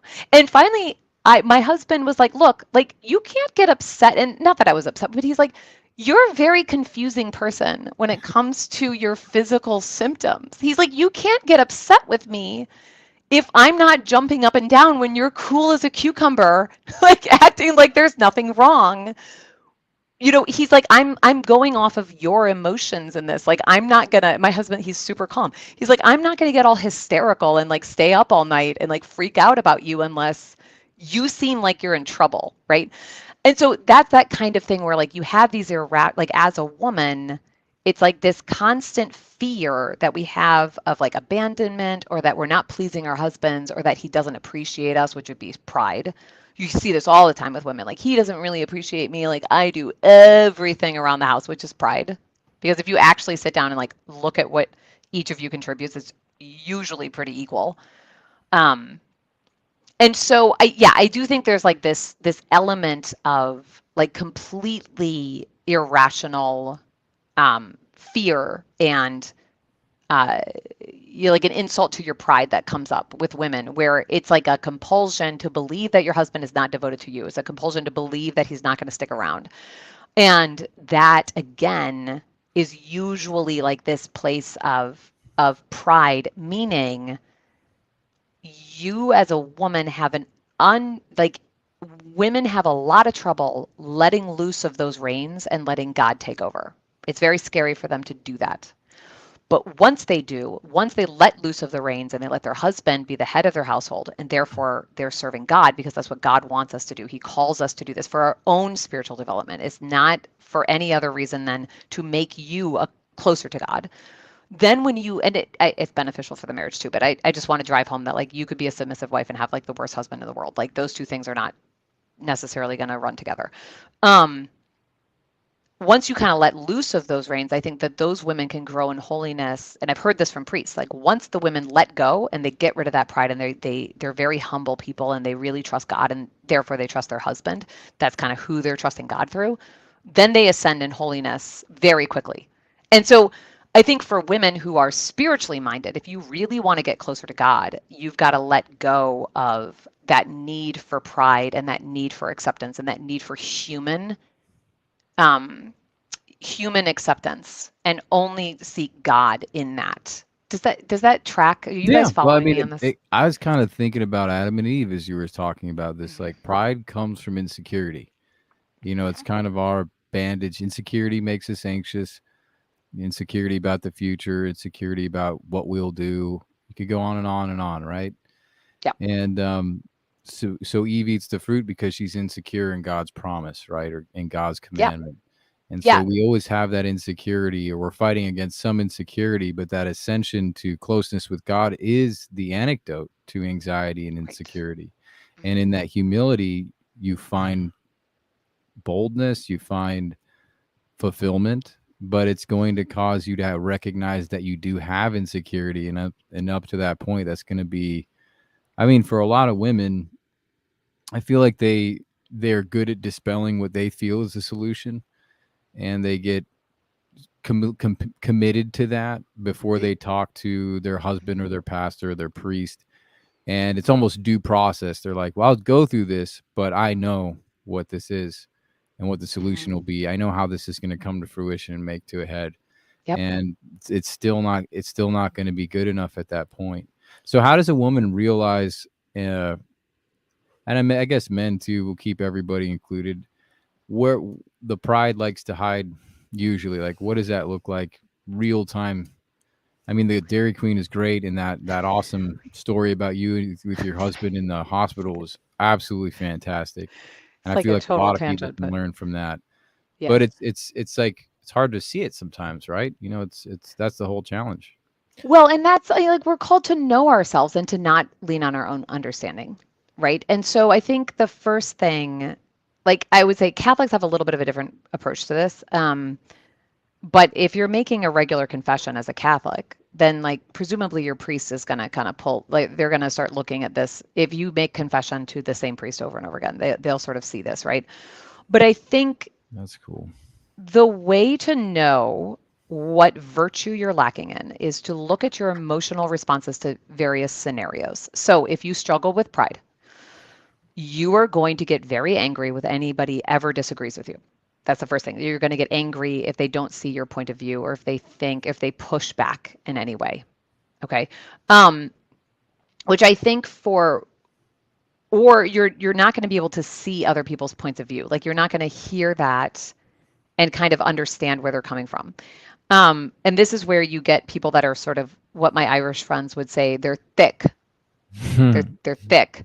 And these are people That's where you hilarious. can, right? You can give them every bit of data in the world and they still are stuck on whatever point of view they have. And so that would be, that would be pride. But like the best way to know if you have pride would be if when people insult you, you get angry, right? So, or, the various other sins, like I think it's pretty obvious if you struggle with lust, right? Like, I don't think we need to get into that too much, but like if people struggle with, I'm trying to think of these 7 deadly sins, like wrath, which is really tied to pride, right? But if you get enraged easily in inappropriate circumstances, like, you got a problem with wrath.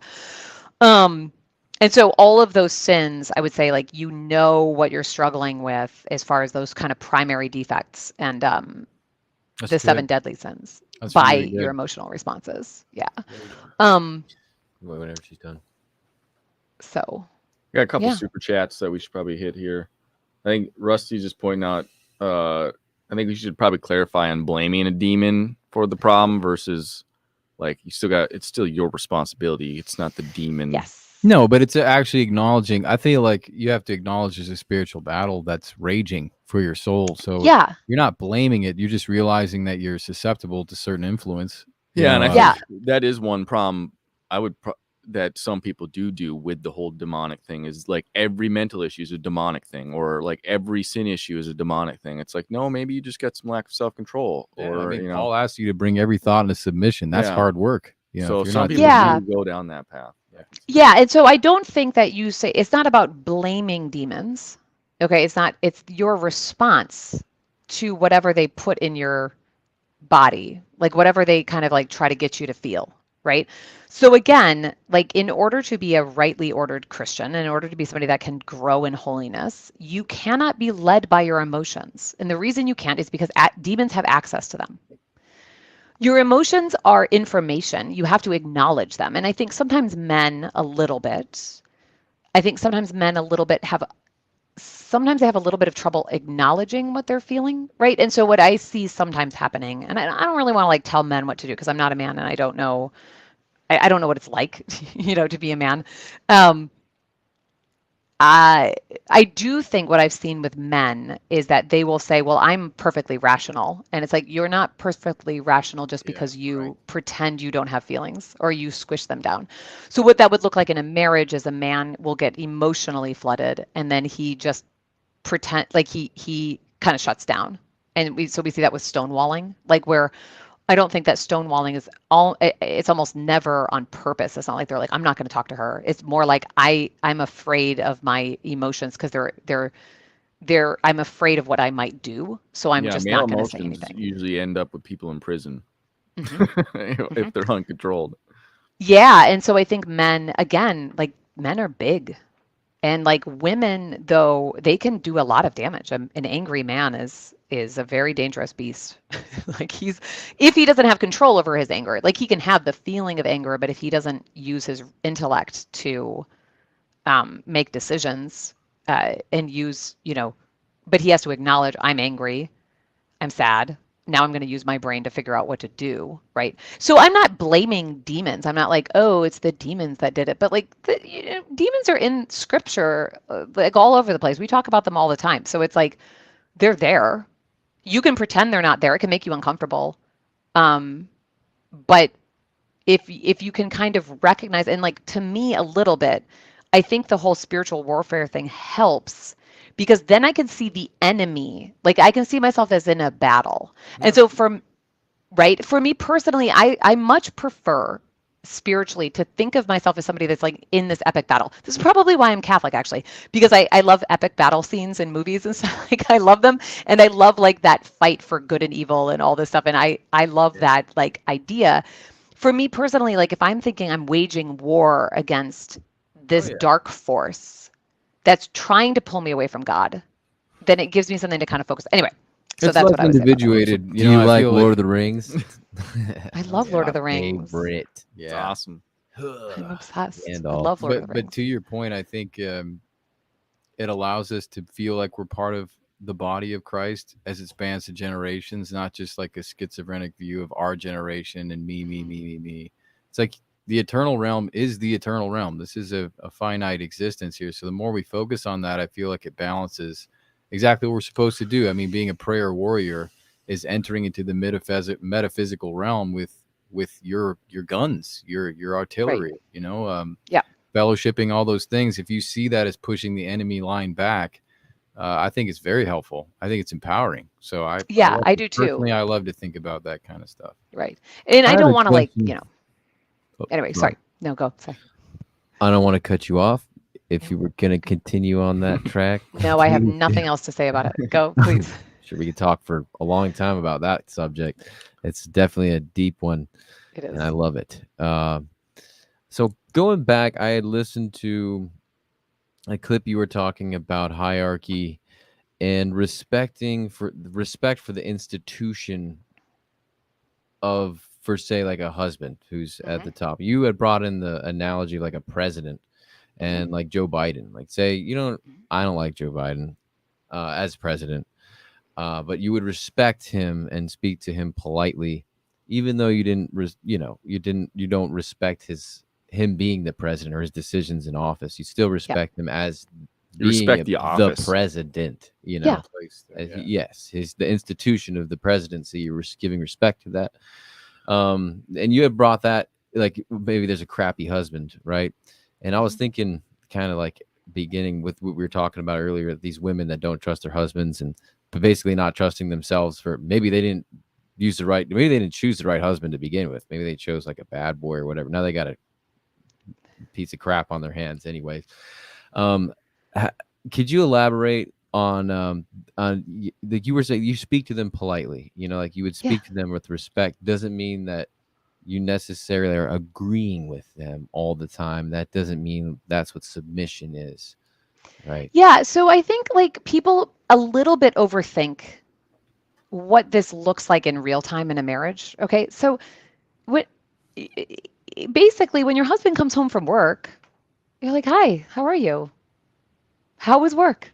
Like in a polite way. Like if you go to the bank and you're going to get money out and you talk to the teller, you're not going to be like, I mean, maybe you will, but you might end up on YouTube, like because somebody's like secretly recording what a jerk you are in public, right? So you speak to your husband or any person, hopefully, with like an air of respect. You need to be polite to them, and so I think like in our family, we have a rule with the children that they have to speak to us respectfully. And I always follow it up with, if you don't learn to speak to your parents respectfully, when you're married, you will speak to your wife or your husband disrespectfully, and that's going to be hard for you or your roommate or anybody. You have to have a reflex of respect. So that means like even if in the middle of it needs to be a habit. So in the middle of the night, let's say your husband wakes you up for some reason, you're not going to mouth off to him. Like your habit will be of a tone of respect towards him. And I do think that men should do that for women. I just don't think that men struggle. I think that an otherwise pretty nice wife can struggle a lot with being respectful because of her kind of natural pride that women tend to struggle with. Whereas I think men, unless there's something kind of wrong with them, like when a man is like really like cruel with his words, like that, we kind of believe there might be something wrong with him. Right? Like, have you guys ever had a friend that is like really mean to his wife or like says things that you're just kind of like it makes you question him and like it makes you question his mental health. But I think women can get away with that kind of lippiness because we see it as kind of a natural way that women talk Yeah, like sometimes. big dogs and little dogs, like little dogs, Mhm. they jump on the couch, they yap, and because they're Mhm. smaller, they're just, it's like, oh, let them get Well, away it's with it. women's form of violence is words. Yeah, but it's almost like they got cuter voices, they got pretty eyes. It's just like, that didn't hurt as bad, Yeah. When you got a guy saying it's kind of like, you ready to beat my ass or something. Like it's Right. not the Right. same. Doesn't feel the same. The implications of advancement aren't the same. It could augment into. And we can't do that with each other as men because it will end up in violence. Unless she's got a kitchen knife. in which Well, I'm case- saying men with other men. So naturally, we're more restricted with our word choices because dealing with other men, you can't just be. No, when you're stepping over the Yeah. Keep the line. death toll down. Yeah. Yeah. Yeah, for sure. And so I think women do have this kind of, not all women, and I think that this starts very much in the home with the way that her parents teach her to behave. Not all women are going to be naturally, I mean, they're going to be naturally lippy, I think, a little bit, but I think women can learn not to act that way if they're properly disciplined as children. I don't think that they need to be like, beaten or anything. That's a good question. I was so- wondering about discipline in the marriage. Say, I know you have 6 kids. Is that Yeah. okay? So that's a lot of kids running around the house, and Yes. maybe Sally. I don't know your kid's name. Sorry, I don't know if her name's. This is just a kid's name. Wants a candy bar, let's say, or wants to go play with her friend, or wants to go outside, or I don't know. She's asking something to mom. Then mom says no, and then she's like, "I'm going to go to dad." How do you handle that type of situation if within the household? So in my family, my kids would never go to me first for something like that because I am the softer parent. My husband is like an iron wall. My husband is like a medieval castle, like a Saxon castle from medieval England. He is an immovable force. Okay. My husband has never given in to the children, like ever. So I'm totally the softy parent. That being said, so they might go to him first and then they might come to me. I almost always will say, did you ask dad? If I don't say that and I'm like, yeah, sure, you can have a candy bar, like whatever. I'm like the softy parent for sure. Then my husband will usually follow up and be like, I told her no. And then that's it. Absolutely not. Like it is more important, I think, for parents to have this sort of unified front against their kids. Not against, you're working with them. This is for their benefit. This is to help them. But they've got to have that unified front. So even if I totally disagree with what my husband asserted, like I'm pretty careful not to override, right? I will say every once in a while, and this is where the kind of the first mate versus the captain, if I am the one that's been home with the kids all day and I have more information about them than my husband, occasionally I might say, hey, you know what, like she did this thing at school and like I told her that she could have a can. You know what I mean? Like I might follow Yeah. it up with like, you don't have all the information. My husband, being a good captain, listens to the first mate because the first mate is the one that's dealing with all the other shipmates, Exactly, right? So, right. And so we've all seen these like captains that are like, they don't listen to the first mate and they run into a iceberg and crash the Mutiny. Titanic. Undermine each Yeah. other all the time. You know, yeah, no, but we would never. We are equally unfun. That's awesome. Not trying to Yeah, be your perfect. kids' just- friends, you know. Well, that is a problem today Yeah. with parents. They just like they are trying to be their friends. Yeah. Yeah, and I will say, like, by the time the kids are older, like I kind of am of the mind that there's this pediatrician, psychologist that I really like. His name is Ray Grorendi. Um, I really like his philosophy about disciplining kids, where he's like, you got to kind of be like, you got to be a little harder on them when they're little. You get that formation. Most of our discipline is pretty systematic through like a character development thing. Like we think about their character more than misbehaving, if that makes sense. So it's like Smart.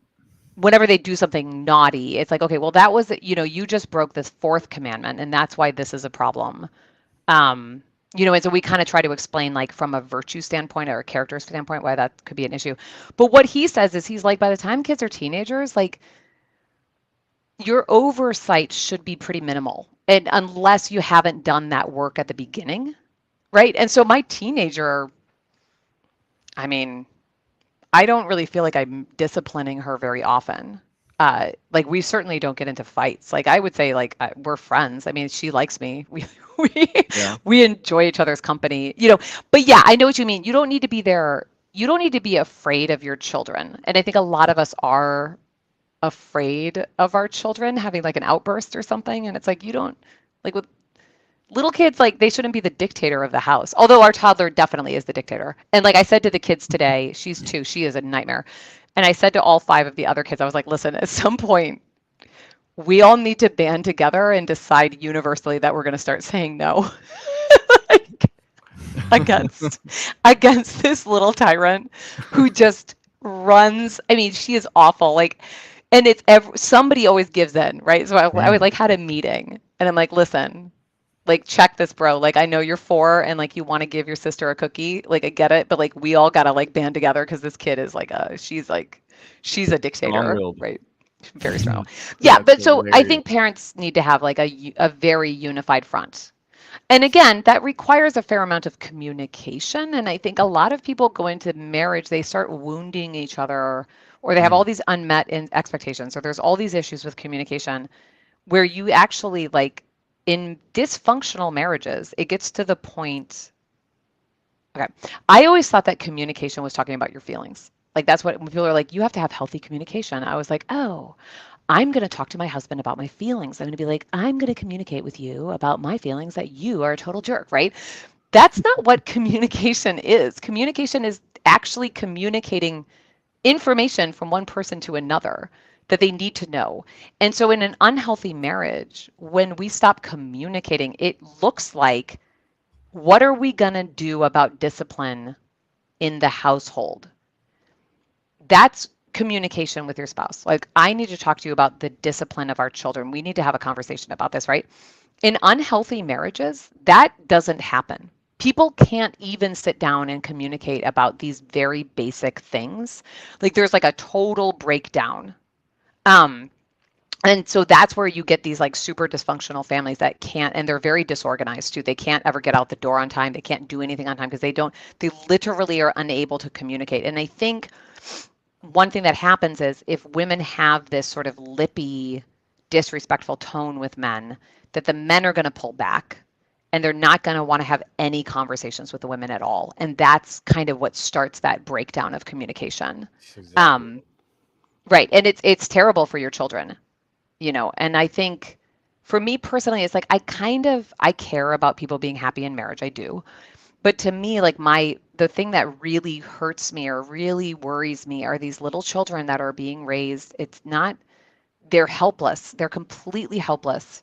And they're being raised in these verbally abusive homes with maybe an unhinged mom and a completely shut down dad, or in a family where the father is verbally abusive and scary and the mom is like being kind of just like beaten down. That's a terrible existence for children. And it's so sad to me that any little helpless creature like a child would be victimized in that way by their parents' inability to act like mature adults, right? Like, Yeah. so anyway, They'll carry it over into their relationships too. I've seen it. yeah, in school How do they and get roommates. around that? Say if you grew up in a broken, busted ass family, how do you get through that? Well, I think the first thing that people need to realize is that at a certain point, it's your responsibility to fix yourself. So you need to get whatever help you need in order to kind of correct whatever attachment issues you might have from your childhood or any of these psychological wounds you might be carrying or spiritual wounds. I get a little bit annoyed with people. I'm not going to lie. Like I get a little bit, like one thing I see a lot is like where like maybe something people will be like, well, my parents got divorced and so therefore I don't trust. And it's like, okay, Yeah. they you're blame it. married. Yeah. Okay, you're married. You have to trust. You have to just lay it out there and trust this person. If you don't, you have no business being married. Like you have to at some point grow up and take responsibility for your own life. I think we're all called to account by God, and we are called to account for what we do in response to whatever nonsense happens to us in this world. And so, yeah, I mean, I think people need, and I would say the same thing too, like maybe even not childhood, but like one thing I see a lot with sexual issues in a marriage, for instance, where women and men do this too, actually, but like where men reject their wives sexually if they're like addicted to pornography and stuff like that. Like that can be a real problem. It's just something that women don't talk about because that is like this layer of shame on a woman where I've seen this actually where a woman reaches out on the internet and she'll say like, my husband rejects me or doesn't want to have sex with me. And people are like, well, are you fat? Like, are you ugly now? Are you old? Like, of course he doesn't want to have sex with you anymore, right? So I think women are very hesitant to talk about the reality of like men rejecting them sexually, which does happen quite a bit. But like when women reject their husbands sexually and they're like, oh, well, I have birth trauma. And it's like, okay, you had a hard pregnancy and you had a hard birth. You are still a wife and you still have a responsibility to, as my mother would say with regards to sex, which is like her little English euphemism, she would say, well, you still have to create a home for your husband. Like that was always like her. This is so funny. That My is a parents are like, euphemism if I Well, ever- yeah, we've Yeah. actually talked about that in the past because what 1 Corinthians 7, it's like Paul says, do not deprive each other. And it's like that seems to be an overlooked verse very often. And I don't think women understand what it does to the men long term. Like you're going to push them into pornography or making bad decisions. So I think, does it push them into, yeah, it could. I mean, I think a lot of men start watching pornography very young. And so I think that it's, I well, like doubt you hear that a lot of these marriages, it's like the dude, like they're sleeping together like once a month at the most. And it's like horrible. the dude's not going to be satisfied with that circumstance. Right. And so in the Catholic Church, there's actually, okay, this is going to be like so controversial that like people are going to completely freak out. There was like a giant Twitter war about this actually like a while ago where like people completely lost their minds. So I'm going to go there with this controversy, okay? There is this concept of the marital debt in the Catholic Church. And because of that passage that St. Paul tells us we cannot deprive each other, depriving your spouse of sex in a reason, if they've asked you for sex reasonably, okay, so you're not sick, you didn't just run a marathon, whatever. If they ask you reasonably for sex, you are under obligation to have sex with them. In the Catholic Church, it is a mortal sin. It seems that way. It should be in the Protestant church too.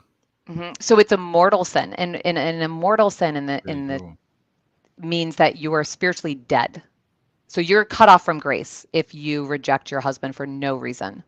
Now, does this look like in a very happy, healthy marriage, in a healthy, normal marriage? Like, are there, of course, going to be times when the husband might kind of nuzzle up against his wife and she's like, you know what, I love you so much, but I'm like so wasted. I'm so not wasted, but I'm just like exhausted and my hip hurts or whatever.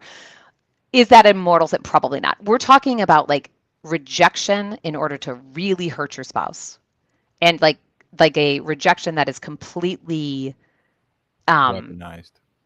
it's a weaponized rejection. It is cruel. And I think one thing that does happen for women, and one problem I think that women have with sex is that it does seem that men can separate their emotional world from their sexual world. So it does seem that men will have sex with whatever.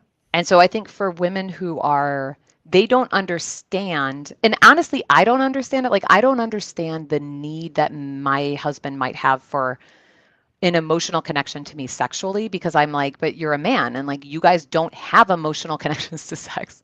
Not that my husband is not like some, he's not some rake or something. He's a very honorable man. I don't mean him specifically, but like in general with men, there is this like sort of that they are more prone towards, if they can, they're more prone towards sexual promiscuity if they're able to achieve that. Like, it's harder for them to get women in the bed than it is for women to sleep with men, obviously. But I was gonna say the numbers on that have flipped in the last decade. Yeah. But I think when women engage in that kind of behavior, it usually points to some sort of like psychological issue in her. Like, you know what I mean? Like, it's not normal. Like, I think like when we meet women that are like, I went to the bar this weekend and had sex with 3 guys. Like, I think even in the total secular world, people are going to be like, why are you sleeping with 3 different men in the weekends? Like, that feels like there's something going on there.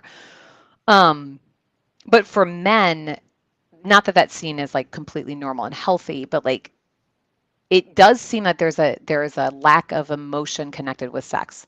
And so I can see how women who are married and get a little older and maybe have a bunch of babies, they don't think they're as attractive anymore. So there could be like this element where they're like, this guy, there's no way my husband's attracted to me anymore. Like I've gained weight and I'm older and I've had all these babies. And it's like the man still wants that sex from them. And I think that there could be issues there. But when it comes to rejecting, it is a mortal sin in the Catholic Church. And so there's this thing called the marital debt, which is like the idea that you are owed sex from your spouse, that you must satisfy a debt. What's really funny about this, so this is where I just think this is hilarious, is the marital debt actually became a concept in the church as like something you were owed, more than just like a sin if you reject them sexually, but it's like something that you are owed. It became a concept during the Middle Ages. And I think around the time of like one of the Crusades, I don't remember which one, because what was happening is the church needed some way to definitively keep men in the home. So you could say you have to support your wife financially, but a guy can do that if he lives far away, right? Like he can send money, or there could be money on his estate if he's a medieval farmer or something, right? They could say you have to live in proximity to your wife. But again, that's kind of hard to define. So the easiest way to define marriage is the sexual act. And the reason that the Catholic Church said this was like a debt is because men were running away from their wives to join monasteries. That is not what I expected. No, I don't. And so men were like wholesale trying to, because they were like, man, this St. Francis, like he's got this new monastery thing going on. Like he's actually St. Francis probably just trying to escape their hellish houses. They were trying to escape their hellish houses. And they're like, and it was so funny because my husband, when he converted to the Catholic Church, he went to a monastery for his first confession. And I set that up because I work at that monastery, and I don't have a lot of contact with them because they're monks, right? Like I'm not friends with the men of the monastery, but they do know who I am.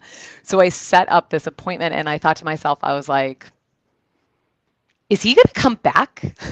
These guys are so cool. They're my new family. Oh wow!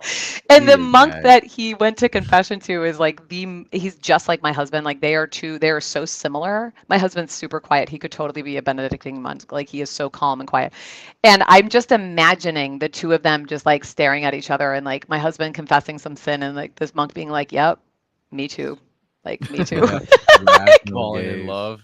Yeah. And I was really worried. So anyway, but there is this obligation for, and I think we as Christians need to take this very seriously because first Absolutely. of all, if a woman just decides, like when you get married, just say to yourself, look, how long have you been with this guy? You've been with this guy for 2 years or whatever. You know he's a good man. He's not going to abuse you sexually. And if he is, that's a different situation. I'm talking about a good, solid man that is not abusive, is not going to put undue pressure on you. Make a decision that you will never reject him sexually. Just do it. And I promise any woman watching this, if you have a normal, healthy man, which the bulk of men are normal and healthy, like he doesn't have a personality disorder, he doesn't have narcissistic personality disorder or any of these other issues, he doesn't have a psychosis, he doesn't have any kind of like major psychological issues. That kind of like desperate need for sex that a marriage can turn into when a wife is not available sexually consistently, that's not going to happen. So he's not going to annoy you with this needy sex. So I think what happens sometimes is like when women are in the habit of rejecting their husbands get quite desperate, and then they become like little boys trying to get milk from their mom, or like little boys trying to get a and they turn into these like they get kind of whiny about it. And I think there's a whole, but you've got to have a conversation about this. And I know women that they were like, my husband's driving me crazy. Like he's like, every time he kisses me, I'm worried that he wants to have sex and I've got other things I need to do. Yuck. Oh, right? Man. Well, no, but I mean, I think that's kind of legitimate, especially when you're like, like we're talking like she's doing the dishes. She just made dinner and he's like nuzzling up and she's like, oh my gosh, I got to like stop what I'm doing. And in that case, like what can work for those couples is to sit down and be like, look, I want to sexually satisfy you. I just need to have some parameters around it. Because I think for women, sometimes sexual desire is like a light switch. It has to be turned on. It's either the same off is or true it's on. for a guy. If you're changing the oil or like, I don't know, if you're engrossed in something or you're super tired, I mean, guys, as much as they want to say they'll bang anything and do anything at any time, that's not the way it is. No, it's not. And so I think, but again, this requires some degree of maturity to be able to talk about this and say, okay, look, like, I want to sexually satisfy you. This is really important to me. Here are the issues for me that is making it very difficult for me to submit to you in that way. Like, can we figure out like a schedule? Or could you text me earlier in the day and start like dropping the hints that you want to have sex with me later? Honeymoon phase is over. Yeah, You well, are see, now that's one of planning the sex. things like someone like Rollo Tomasi would kind of frown against, because he kind of views it as like, if you're having to negotiate or like set dates for sex, then there's no genuine desire there. It's just basically a transaction. And like, what is that? I don't know. I feel like there's I don't know, genuine desire. Like, do you as a man want to have sex with your wife and she's just doing it out of obligation? She doesn't even desire it. I've never encountered that, but I think that give it a decade. I think that that's exactly right. I think that with time, you're going to get to a comfortable place with your wife where she was talking about communication. Like the honeymoon phase is what's romanticized, because it's easy to romanticize the spontaneity and the whole robustness of whatever, like just ripping the tablecloth off or wherever you are. Entire sections of the internet to keep that going. Or strategies on keeping that. Yeah, I'm sure there's ways to keep the flame going, but I think communication about sex, like she's saying, is a conversation that has to be had. I mean, think if there's a problem, right? I mean, if there's a problem, right? Because usually, like, I'm under the belief, and again, I'm not like some expert on like sex and marriage, or I mean, I've been married for 19 years, but I'm not like some expert on this. I'm not a psychologist. I don't work with people in this way. I've read a lot about it on the internet. I find it kind of fascinating. But one thing, this is like, if a woman is not desiring her husband anymore, it's usually something that is happening that is not in her. It's usually some sort of external factor that's causing it. And I'm not saying that's the man, but because at some point she was sexually attracted to him, otherwise she wouldn't have married him, right? And so I think what can happen, there's like hormones are huge, right? So if a woman is breastfeeding, she doesn't have her sex hormones are like gone. Like there's no, it would be like if a guy got like a shot that got rid of all his testosterone. Like she's not going to have that kind of natural sexual impulse if she's breastfeeding. Some women completely lose their desire when they're pregnant. Some women they gain weight and they don't feel sexually attractive anymore. And that can be a huge impediment to wanting to have sex because they think their husband's looking at them and is like thinking about how ugly they are now. Whereas like he might be looking at pornography. This is especially true if men watch pornography. Like if a woman finds out her husband's watching pornography, like he's watching these women that are younger and sexier and prettier. And, you know, as a woman, as you get older, there's really very little you can do beyond plastic surgery to try to keep your body. I mean, you can stay thin, but beyond that, you're gonna age. I mean, like, and so if you think your husband's attractive like a 19-year-old and you're my age, you're 40, like it's gonna mess with your head a little bit, right? And so, but I think what I mean with the communication is like, instead of just shutting down, like it's something that has to be worked out. And I don't think that women should necessarily make these demands on men, but I think that women should naturally desire to have sex with their husbands. So if they're not naturally wanting to, there's some external factor that is stressing them, if that makes sense. And then they have to kind of work with their husband to figure that stress out, and relieve what that is. And that could look like something very easy that's like, hey, you know, if you're in the mood for this, like, okay, so in my marriage, like I listen to music. I'm a musician, so I listen to music while I'm doing dishes, right? And if I know that my husband is definitely gonna want to like be with me intimately that night, like if there's like a really strong chance of that, I'm gonna be very selective about the music I listen to. Okay. Right? I'm not going to listen to music that's going to impede my sexual desire. So I'm not going to listen to music that's like difficult. Like foreplay. You know, you're trying to Exactly. anticipate the event. I mean, that's why planning Exactly. does help if you have like a seriously Yes. busy day. I mean, Yeah. you guys have kids. Like, I don't know where Yeah. these guys are coming up. You don't want to be like giving PTSD to your kids on the dining room Yeah, table. come Be on, like, guys. it's just the heat of the moment, kiddo. This is how you're gonna do it. It's like that Yeah. Will Ferrell. Let him watch. Right. And The way like I I'm learned from my dad. Yeah. exactly like, and like I am extremely attracted to my husband. My husband is like an absolute dream. Like he is one of the most attractive men. Like it's actually like it's somewhat disheartening when I go places with him because people like see him and like the women always do like a double take. Like my husband is, you can see him on Instagram. Like he's the Viking. You're describing exactly what the red pill guys would say you need to do to maintain that perfection. She, like the guy in her comment, he just put, Like- no woman wants a man who is not wanted by other women. Like, Yeah. seeing that subconsciously makes you more attracted to him. And so I think a lot of the problems probably stem from the man just kind of lets himself go. He's not staying on his, true. he's not holding up his end of the bargain to be attractive even. Yeah, and I think a lot of attraction for women too can be from men's personalities too. And I think that's something that like don't discount humor and intelligence, because intelligence is going to, that can be, you know, that can be like kind of the driving force behind a lot of women with attraction, because like intelligence in a man is super important for their survival and stuff like that. But obviously if a woman gets married, she is attracted to this man. And so if there is an issue sexually, it is usually some sort of a stress response in my, from what I've seen from women complaining about this stuff. But yeah, I mean, I think that can, like, again, like if I know for sure my husband is like super flirty with me, I am not going to do the dishes listening to Bach. Bach is not, I'm going to listen to Wagner. Like if I'm like, okay, for sure. Like I hope none of my children are watching this or any of my children's friends. Yeah. Probably not that Wagner. I'm going to be listening to like Tannhäuser. That'll still get Like, you going though.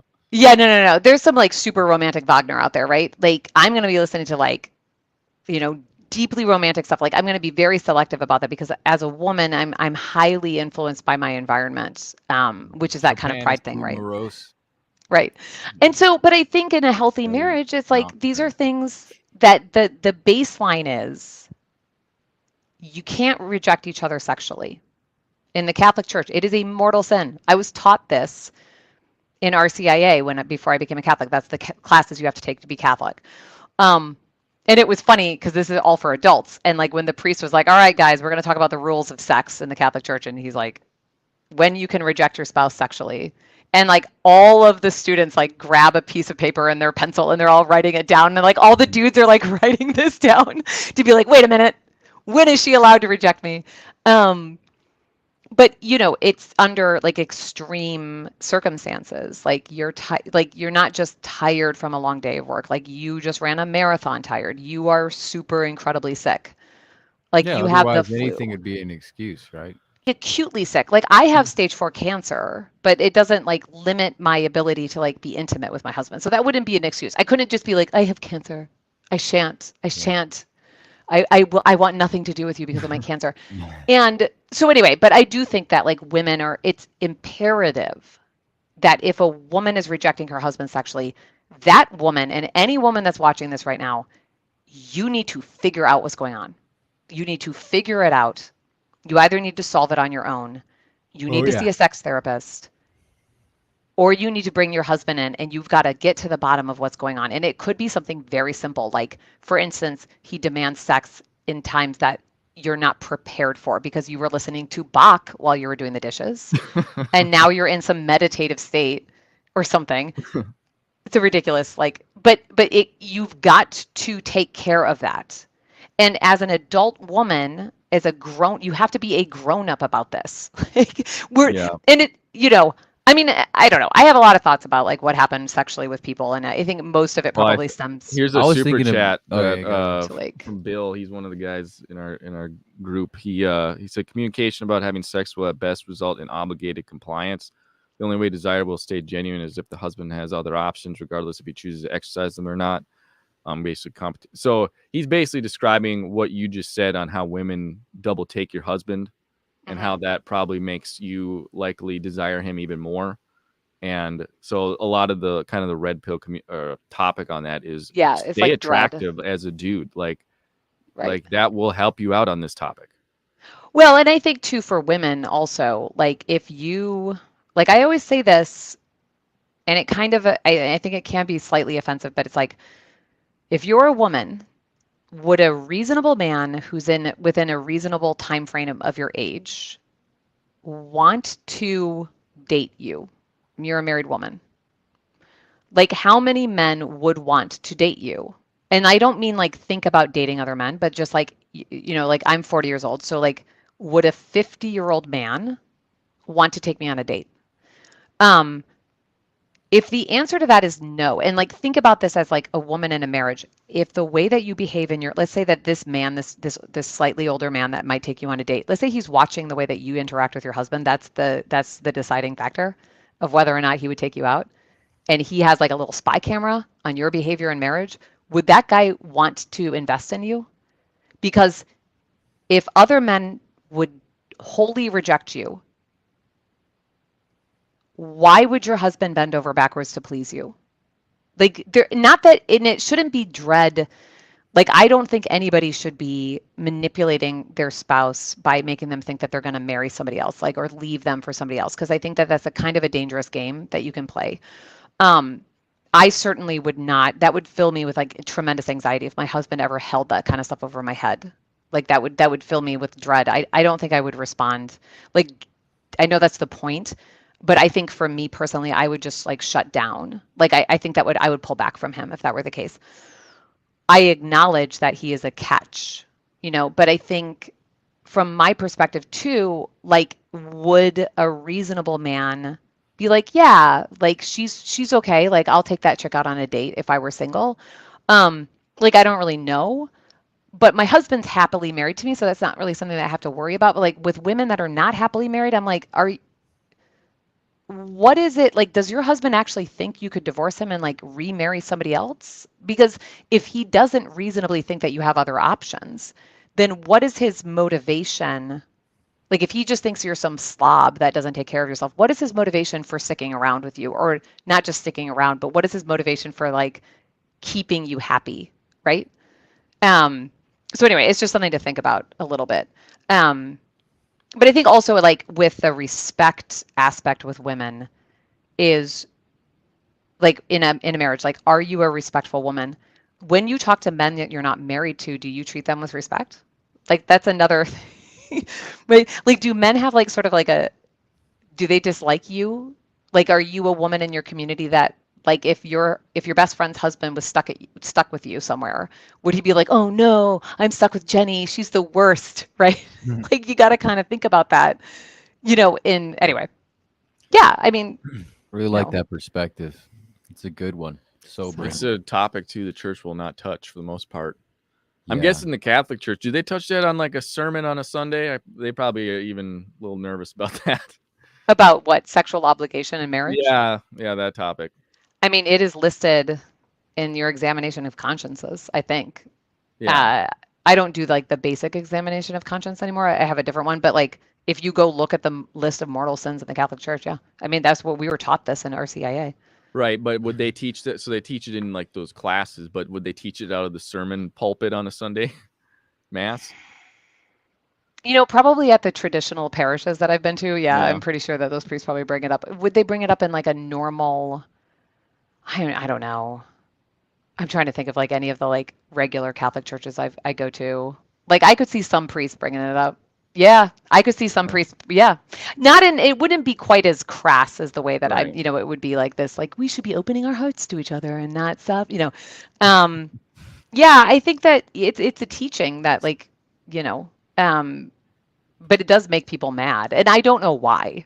Because I'm like, you could solve so much drama if you just have sex with your husband. Like, I don't understand. Well, And that also, was what James said on that divorce lawyer. He was like, he kind of made it sound like men primarily are in his office for that reason. Like there's either no sex going on in their marriage or way less than they want, and that's why they're in the office. He's like, I've never had a woman in my office for that reason.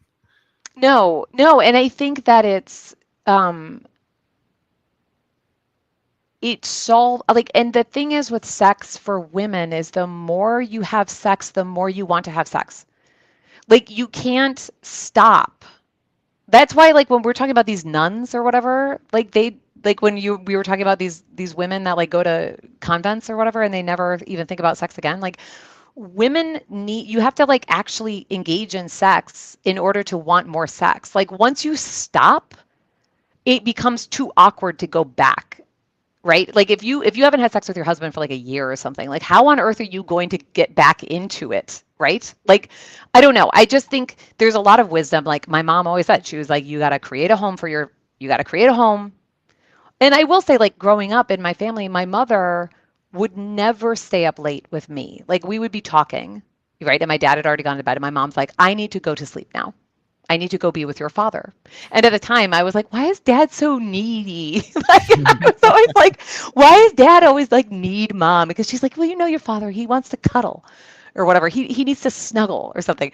And I'm like, no, I don't know my father like that. Like, what are you talking? It like went right over my head as a young girl. Like I had no idea, like as a teenager that like, but I think for my parents, like Good that model. was like It's a this, good model. it was a good model. Yeah. Yeah. And it's like, you solve so much drama by not rejecting your husband sexually. And like, honestly, that like once most women, I've talked to women about this, like once they're there, they Uh-oh. Oh, I think we lost you. like they enjoy it. Yes. So it's like it's not like they're like being raped by and if they are, I mean, like again, like this is like these, so then we go to these absurd conclusions where like, well, he'll force himself on her sexually. And I'm like, I'm sorry, did you date this guy for 2 years? Like, are we living in, and I'm not saying that men don't rape their wives. I am not saying that. Like, I don't know what goes on in these like abusive marriages. Like but really, like, this is not the norm. So it's like out of this fear of letting go of control that women have. And it's this fear of this like grizzly bear that they submitted to marriage with. They're like, oh, I can't possibly have sex with him. Then he's treating me like a sex object. I'm like, you're his wife. You are I his. think they would like to feel desired by him. Like, isn't that Yeah, a I know, good but thing? I don't know. I mean, I think that like, I don't know. It's just, it baffles me. And I think a lot of this does, though, go back to like this bizarre sexual culture we have where, like once we legalized contraception, once contraception became a thing, it pretty much divorced sex from procreation. And so I think what contraception did, and again, like the Catholic Church, you're not allowed to use contraception, artificial contraception. You can do NFP, which is where you wait when you are ovulating. So you time ovulation and you don't have sex during that time. Most Catholics that use NFP, like I have a friend who, like, she had this great quote about NFP, natural family planning, where she was like, I just wanted a natural family planning teacher who doesn't have 10 children. Like, because like nobody actually uses it. So like once you're open to life, like people just, it's like we have a couple, oh, what the heck babies, where it's just like, who cares? Like you'll get pregnant, like who cares? NFP becomes very important, like in, when women are sick, when there's some like, or if there's a job loss or something like where you really can't get pregnant. But again, I think like what contraception did is it allowed sex to be divorced from procreation. And what that does is it creates a situation where men are no longer held accountable for a female pregnancy. And I know that like the red pill world will push back at me on this one. They're going to be like, what are you talking about? We have child support that we have to pay. It's like, dude, back in the 40s, if you got a chick pregnant, she was your wife. Half of the women that got married in the 40s were pregnant or something. I mean, it was some crazy number of marriages were determined by pregnancy. It's kind of one of those like, why buy the cow if you don't know it makes milk kind of things for society, right? If you impregnated a woman in your community, that you had to take responsibility for her for the rest of her life. Or And she that was had a to cultural go. shame thing, because I don't think there's any government rules on that. So that's No. the other problem. The culture is just removed shame on any of that topic. Right. And so and if you wanted to be in your community, like I have a family member who, we're British, and I have a family member from like way back who had to move to Australia. This is like in the early 20th century. And my granny always said, well, he blotted his copybook, which meant he impregnated somebody. And the guy had to leave England. Great euphemisms. Yeah. He blotted his copybook. He had to leave England because he knocked up a chick. Or like in Gone with the Wind. Like in Gone with the Wind, the great movie, Rhett Butler is kicked out of society in Charleston because he took a buggy ride with a woman without her parent. Like there was no chaperone. And she never got pregnant. But the idea is like he slept with this chick and he was kicked out of society. So what contraception did is it like completely divorced responsibility from procreation. And then after people were using contraception, that's when abortion became normalized, because it no longer did people feel any responsibility towards the children created sexually from sex. And that's when we started devaluing children to the point where we think that we can abort them. Anyway, that's like that's a whole other show. But I think like thinking about like the long-term effects of contraception on society, and there is a thing, it's called Humanae Vitae. It was written by a pope, and I can't remember which pope it was. Who's the pope that decided, like there was this big debate in the Catholic Church, should we allow contraception? And then he wrote this encyclical, and everything that man said in that encyclical, everything he said came true. He was like, children will start being born out of wedlock. We will devalue sex. Divorce rates will skyrocket. Women will become sex objects.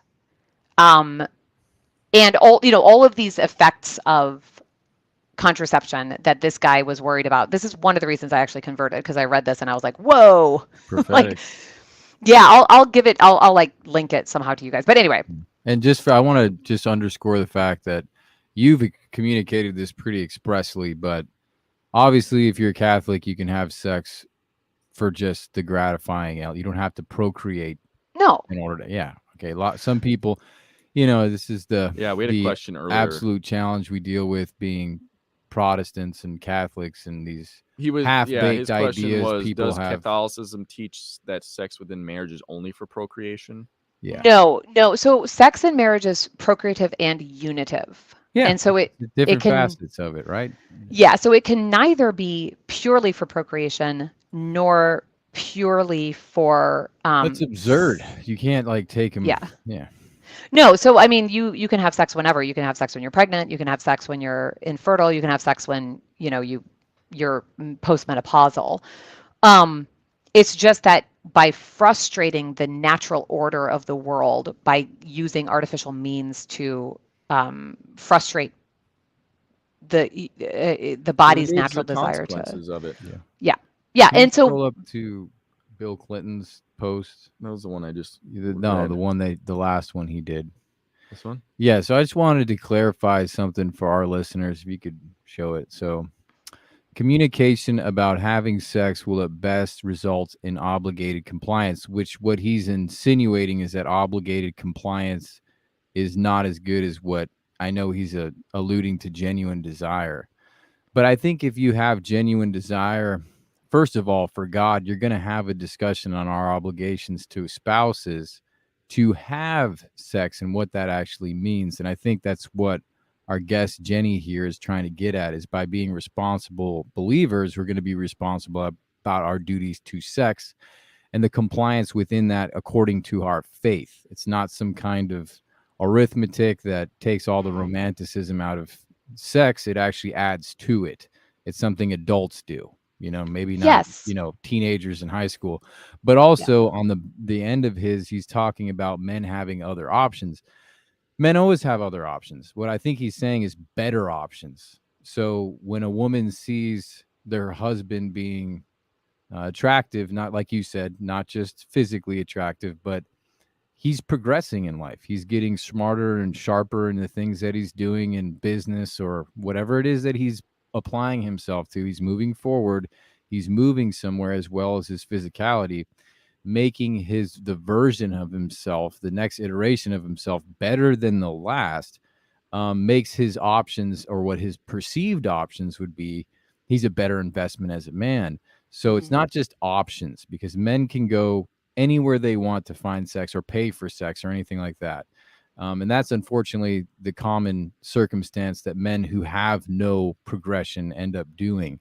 So I just wanted to make sure that was clear, because it's not about just having options. It's about better options for as a woman seeing her man progress and take care of himself, because that causes a woman to respect her man, right? Yeah. Yeah. I mean, I think too, though, there is a little bit of like when we're talking about being grown-ups. Okay, so you think about my situation right now. I have stage 4 cancer with 6 small children. Okay, my husband, of course, I adore him, right? But people in my situation, for instance, and this is where I think communication and faith comes in a lot. People who are sick. Off that I forgot to that I turned off. You're back. People who are sick can become incredibly self-involved, right? I could easily completely shut down with regards to my husband because I'm sick. Okay, but I'm an adult. And for as long as I'm alive in this marriage, my duty towards my husband is to love him fully and to be fully present to him until the day I die. Okay, because that is what God is calling me to. So I think a lot of this stuff with the red pill and all of these things, does that get you so far? Maybe. But is it going to get you through stage 4 cancer? Are you going to use dread on a woman who's dying of cancer? Exactly. Really? Yeah. Come on, guys. Let's be adults. Pathetic. Yeah. And I feel like it's the same story that's playing out again when you see a person like Joe was asking about, we all pretty much grew up in a broken kind of dumpster fire home. Not to say that my upbringing was great, and I love my parents. They did the best they could, but you go see a therapist, and we use the therapist as a representation for red pill. And what they cause the person to do is just blame their parents instead of acknowledge that there's issues you have to resolve. And so it becomes a blame game. And red pill, unfortunately, if not used correctly, it can become a way to just blame your circumstances or blame women. And it's not doing anybody any good. You can find a problem that way, but you're not progressing if you just stay there. Right. And I've seen a lot of the stuff on the red pill. I actually this is really funny because I can't remember his name. He was a guy that became an Orthodox Christian. He was a big time pickup artist. Oh, starts with a V. That guy, yeah. Roosh. Oh, yeah. Yeah. And so I remember like Roosh coming up. I've actually talked to George about this. Like, I remember Roosh coming up in a conversation at church because there was like a guy at my church that followed him and he was like, yeah, this guy is like a pickup artist and like he's really cool. And now he's becoming a Christian and like we all need to pray for him. And I was like, okay, cool. Like, I'll pray for him.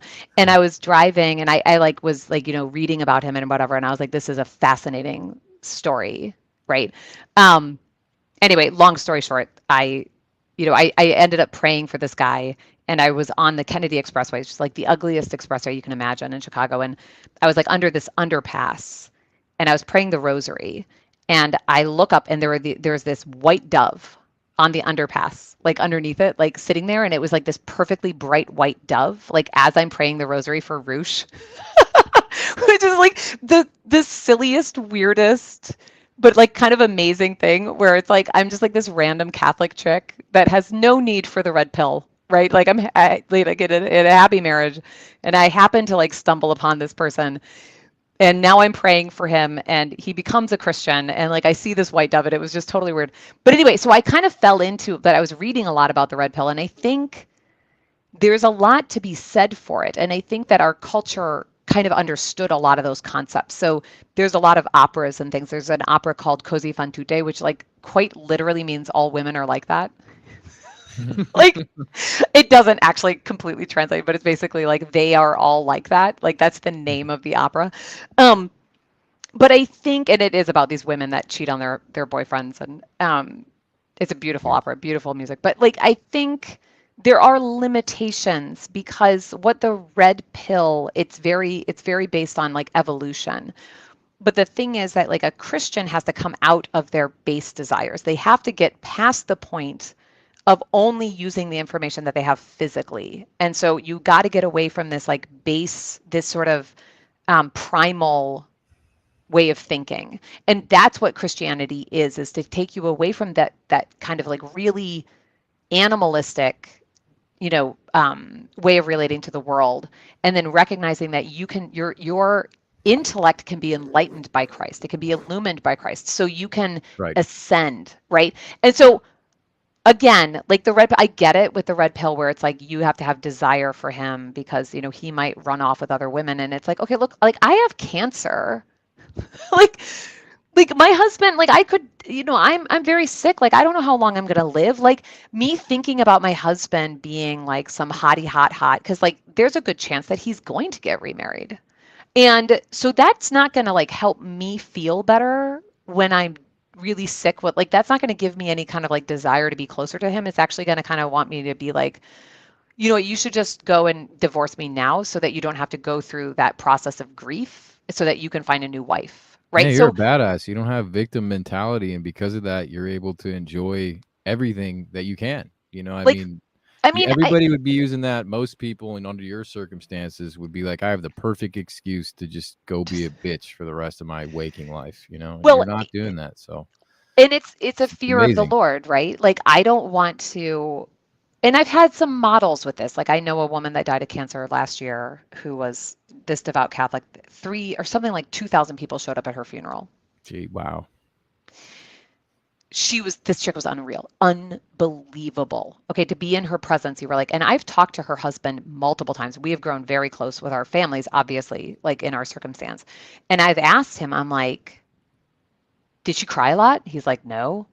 I'm like, was she like exhausted? She was on chemo for 8 years. And he's like, no, she had more energy than I did. He's like, and I was like, well, like how did and he's talking about her and he's like, look, she decided, he's like, she suffered. He's like, my wife suffered. She suffered emotionally, she suffered physically, but she decided to pick up her cross and to carry on with joy. And that was at the very beginning of my diagnosis that he said this. He's like, she submitted, this was God's will for her, and she submitted to his, what his will was for her. And she picked up that cross. She carried it with joy. And honestly, when this was right before she died, and I saw her at a concert at our school, and she couldn't sit down because she had cancer in her spine, and it was too painful to sit, which she said to me like super matter of factly. She was like, I can't sit right now. Like we were in the back of the hall at this concert or whatever. Um, she's like, I can't sit. It hurts too much to sit. And I looked at her and I was like, I am so sorry. And she was like, please don't say sorry to me. I have so many people to pray for. And this is the suffering that I can offer up for all of your souls. And I was like, who says this when they're dying of cancer? She died a couple weeks after she said this to me, right? Insane. What? That's power right there. Yes. And like, honestly, what was crazy is like, even, and she wasn't super young. She was like mid 50s when she died. But what's crazy is like, there's a picture of her that they used for her funeral mass, like on the cover. And this was like weeks before she died of cancer.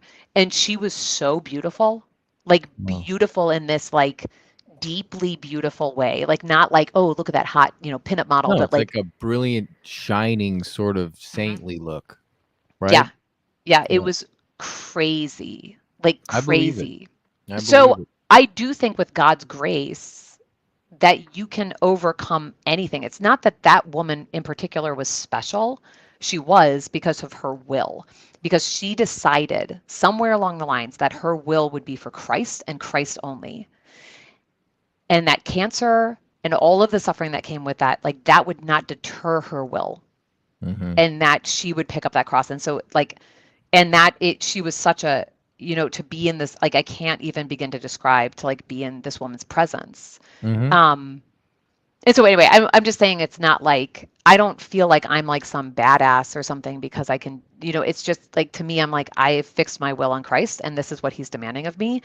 And when Christ gives us suffering, when he allows us to suffer, he expects us to carry that cross with That's right. joy. Yeah. It's not that I feel joyful. It's not like I'm like, yay, like I have cancer. Yeah. That's such a beautiful mindset. Yeah, and it's not absurd, the way people would normally interpret cheerfulness or joy. It's a Mhm. confidence in Christ, it's something beyond that. And I feel like that's the transcendent reality we get to live if we're that devoted, coming back to devotion and commitment to Christ. Yeah. Yeah. And that's what, and it's not us, right? It is grace. That's right. And the capacity of the human soul, as one of my favorite saints, Saint Teresa of Avila, absolutely one of my favorites. She wrote the Devil in, or she wrote the Interior Castle. There's a really good book called The Devil in the Castle that's like a follow-up by somebody else. But anyway, she says, she's like, the capacity of the human soul is larger than the sun. I think I think that as Christians, we look at this, like this cross that we're expected to carry, or this perfection that we're supposed to attain, and we're like, there's no way I can do this. And it's like, of course you can, but you have to ask. And like, one thing my spiritual director said to me when I was first under his spiritual direction, I was like, I am so afraid of going to hell. Like, this is what I said to him. I was like, I'm just terrified. I started seeing him after I was diagnosed with cancer. So the first kind of thing that I was like, I am so unworthy to stand before the Lord. And I still think that, obviously, like, who's worthy to stand before God, right? But I was like, I am so unworthy to stand before the Lord. I am terrified. Like, I am going to be in his presence before it's going to happen so soon. And I was like, just begging God for more time. I'm like, you have to give me more time to make this right. Right. And I said this to my spiritual director. I was like, I'm terrified. And he was like, he wants you in heaven as much as you want to be in heaven. So you just need to ask every day, and he will just plow that path for you. But you have to allow him to work in you, and you have to submit to his will. And I think, like, again, when you go back to marriage, if you can't even submit to your human husband that pays all the bills, not that all men, I mean, I know lots of women work, but if you can't even submit to that guy who is kind of everything to you, how on earth will you ever submit to God? Mm-hmm. Yeah. Right? So, right, and this person like is right there next to you. You love him, you do everything, but you can't even do what he wants just to like even keep the peace in your household. Can you actually submit to God? Like, can you do that every single day? And so I think, anyway, That's a great point, think about man. that. And I feel like it's just getting good, because honestly, I feel like people who suffer and who have that, humans are really weird, because they can get away with thinking about something that's very real in an abstract way until it's like we procrastinate about the most real parts of life, like death. Like, it's the only guarantee you're getting is death. And when I was younger, I used to like think about it a lot because I was a weird kid. But I feel like the people who suffer and who have that very profound experience like you're having now, they get like some serious wisdom downloaded into their spirits that wake everybody up. It's like a sort of like a, here you go, clock is ticking, and we're all under that clock. Like I could die tomorrow. Like nothing is guaranteed. No. And just hearing these stories of the strength that God can, I mean, it, like when I say you're a badass, obviously I know that God has given you the strength, and more glory to God. But I do believe that human beings do play a role in it. And we all have choices, you know, and we have sovereignty of choice. And within that domain, you choose the path, right? You're either petitioning God for that path to heaven, or, you know, your nose to the wind. So I think I'm very inspired by your story, and it touched me in many, many ways, you know, seeing that and thinking about my parents as they get older, the different people in my life where, you know, as I'm 35 this year, I've been thinking more and more about my parents getting older, enjoying time with them, you know, what does that relationship look like growing from here on out? And it's a very good lesson to the younger listeners. You know, when you're in your 20s, you feel kind of invincible. You know, time is not something you're thinking about, but it definitely should be.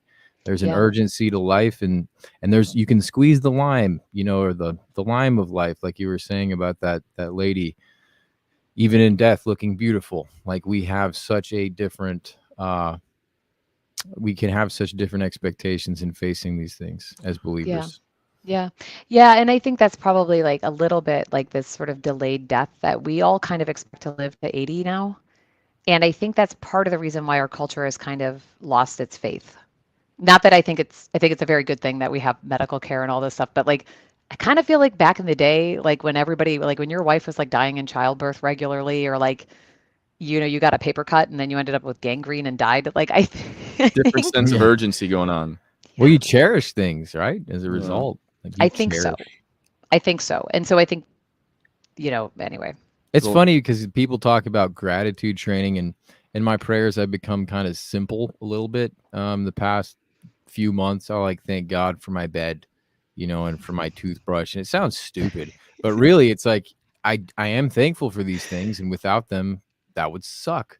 But at the same time, after having this conversation, I'm going to try and ask God to teach me how to cherish things a little more. You know, cherish. I really feel like that could be the vehicle to having more joy and, you know, just seeing the world in the way that I should. Yeah. See, it's a good exercise. I And I love think the that Catholic saints too. I think it's so cool they're how fun.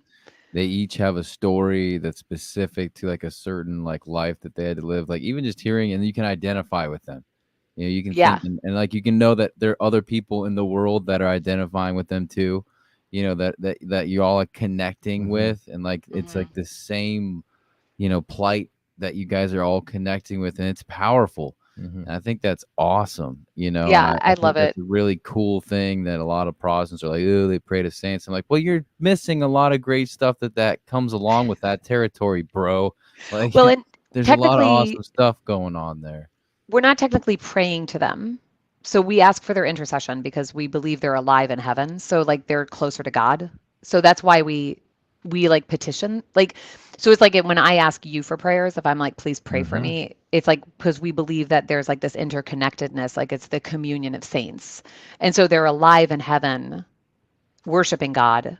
And so we're like, "Hey, like, yo, could you pray for like it's not like we're not worshiping them or anything like that. Like it's just that we believe that they're closer to God. Which Thanks for that clarification. I really yeah. appreciate that. Yeah, we're And not by like the way, communicating with the dead or anything. yeah, it's not necromancy going on or No, anything. no, not at all. Right. No. We want to pray for you as well. Thank you. Please We're do. gonna I be will pray praying for for you you. guys. I'm gonna Yeah. pray for you No, I guys in your mean, mission. you're just a. I mean, if I ever did meet a saint, I think you're pretty darn close to one. No, And I'm I like don't know how so not you look no, you should talk to chipper, my you have spiritual director. joyful, you're full of life, you got 6 kids and a husband, and No. you're I love that battling you've this. started a channel too on this, and we want to keep helping you build that channel, grow it. I know George as well wants that too, because I Yeah. think like just hearing more women tell their stories like this, and it's just awesome to see, especially in the Christian community. So yeah, that's awesome, and I'm so thankful you came on today. Thank you We for went having way me. longer than I know, I'm even sorry. planned for. No, that Don't be sorry. Don't you I dare. usually I try to wrap things up. Like I'll watch the clock, but I'm like, this conversation is too good. Like we got to Mitch keep really going. enjoyed it. Yeah, So I know Oh. I did. Gotta Um, have you on again, Jenny. Yeah. And I Yeah. hope I did not misspeak. If anybody has any questions, like I am on this weird medication that makes me a little brain foggy. It has neurological effects. And so if I said something that seems really off the wall, like do reach out to me because I probably didn't mean to. Okay. Like That's really funny. I Like, think just- I'm probably hit on us a in the comments, high guys, if dose we're of out that medication of all the bounds. time. I can take it. We It's an get- act of humility. I didn't hear anything at all. No, just so your you know. thought train's Yeah. incredible. I was about to say quite the opposite. I can Yeah. imagine We you get in off trouble of by that our audience medication. sometimes when speaking out of line too. So It's all it's I ever nothing. get. I just try not to talk anymore at all. Just But Yeah. I think for the audience, where can they find you? So I'm on YouTube. I have my channel is called Psychomachia, which is spelled psycho like with a P, you know, like the Greek psychomachia, Machia. And then Jennifer Haworth would be my I guess that's a handle. Is that what that is? I don't even know. Yeah, and we got linked in the description too, guys. What does so. Yeah. psychomachia mean? So Psychomachia means soul battle. Oh, cool. Yeah, I have a video about it, but like it's like an old late antiquity. They had it's specifically a poem about like this epic battle between virtues and vices. It's so um, cool. I feel like yeah. Catholics have a greater knowledge of words and their history type etymology because it's just every time I hear Pints of Aquinas, he's always dropping these like Latin words. I'm like, that's awesome. You're And like, they what are mean you something talking about? great. Yeah. I have a good friend who's a Protestant, and he once said to me, he was like, you know that you guys speak a different language than we do, right? And I was like, no. And he's like, yeah, you say weird stuff, like you talk weird. I like it. I actually, I think sounds it's sacred. yeah. You know, But it stands can, out. you know, it can kind of drive people a little crazy because we start using I'd these rather words hear like, that than people calling Jesus daddy and stuff like that in prayer. Yeah. You know, like Jesus Yeah. bro, Jesus Loves bro, everybody. Jesus daddy. How you doing, daddy? it's like oh, little okay. sweet baby Jesus. What was that from? Another Will Ferrell. Sweet Yeah, little fake like- Talladega Talladega Nights, Nights. Yeah. Tiny little, tiny little. It's like a little Oh. 8-pound baby. Yeah. So funny. Cracks me up every time. Yeah, it's so funny. So- Well, yeah, and then the rest of the audience, we'll be announcing our small group online. We're gonna get that wrapped up. We're gonna finalize the day and then details on that. We got some merch that will be like you can buy some Iron Disciple shirts if you want. That's linked in our on our YouTube account now. Finally got it going. Yeah, we're gonna add some more to that too. So you can we'll make a post about it when it's more ready. Mm-hmm. But yeah, I think that's all for. Yeah, thanks Jenny and thanks Awesome. Bruno if you're still here for helping us out with this great it's knowledge awesome to shared connect. and you'll be in our prayers, Jenny, as well as your you. family. And thanks for teaching us about the Catholic faith and forbearance and perseverance and endurance, you know. Yeah, and Great lessons. George, well, sometime in the future we should all do a podcast together. I think that'd be awesome. Yeah. It's gonna be like a lot of masculine energy. I gotta like. There's a lot. All right. Well, we'll talk. all right. Thank you, Jenny. Thank you, Jenny. Thank God you. bless You guys you. are the best. You're Yep, wonderful. had a blast with you. Thank you. Wonderful. All right. Good luck to everything and Godspeed, my friends. Thank you.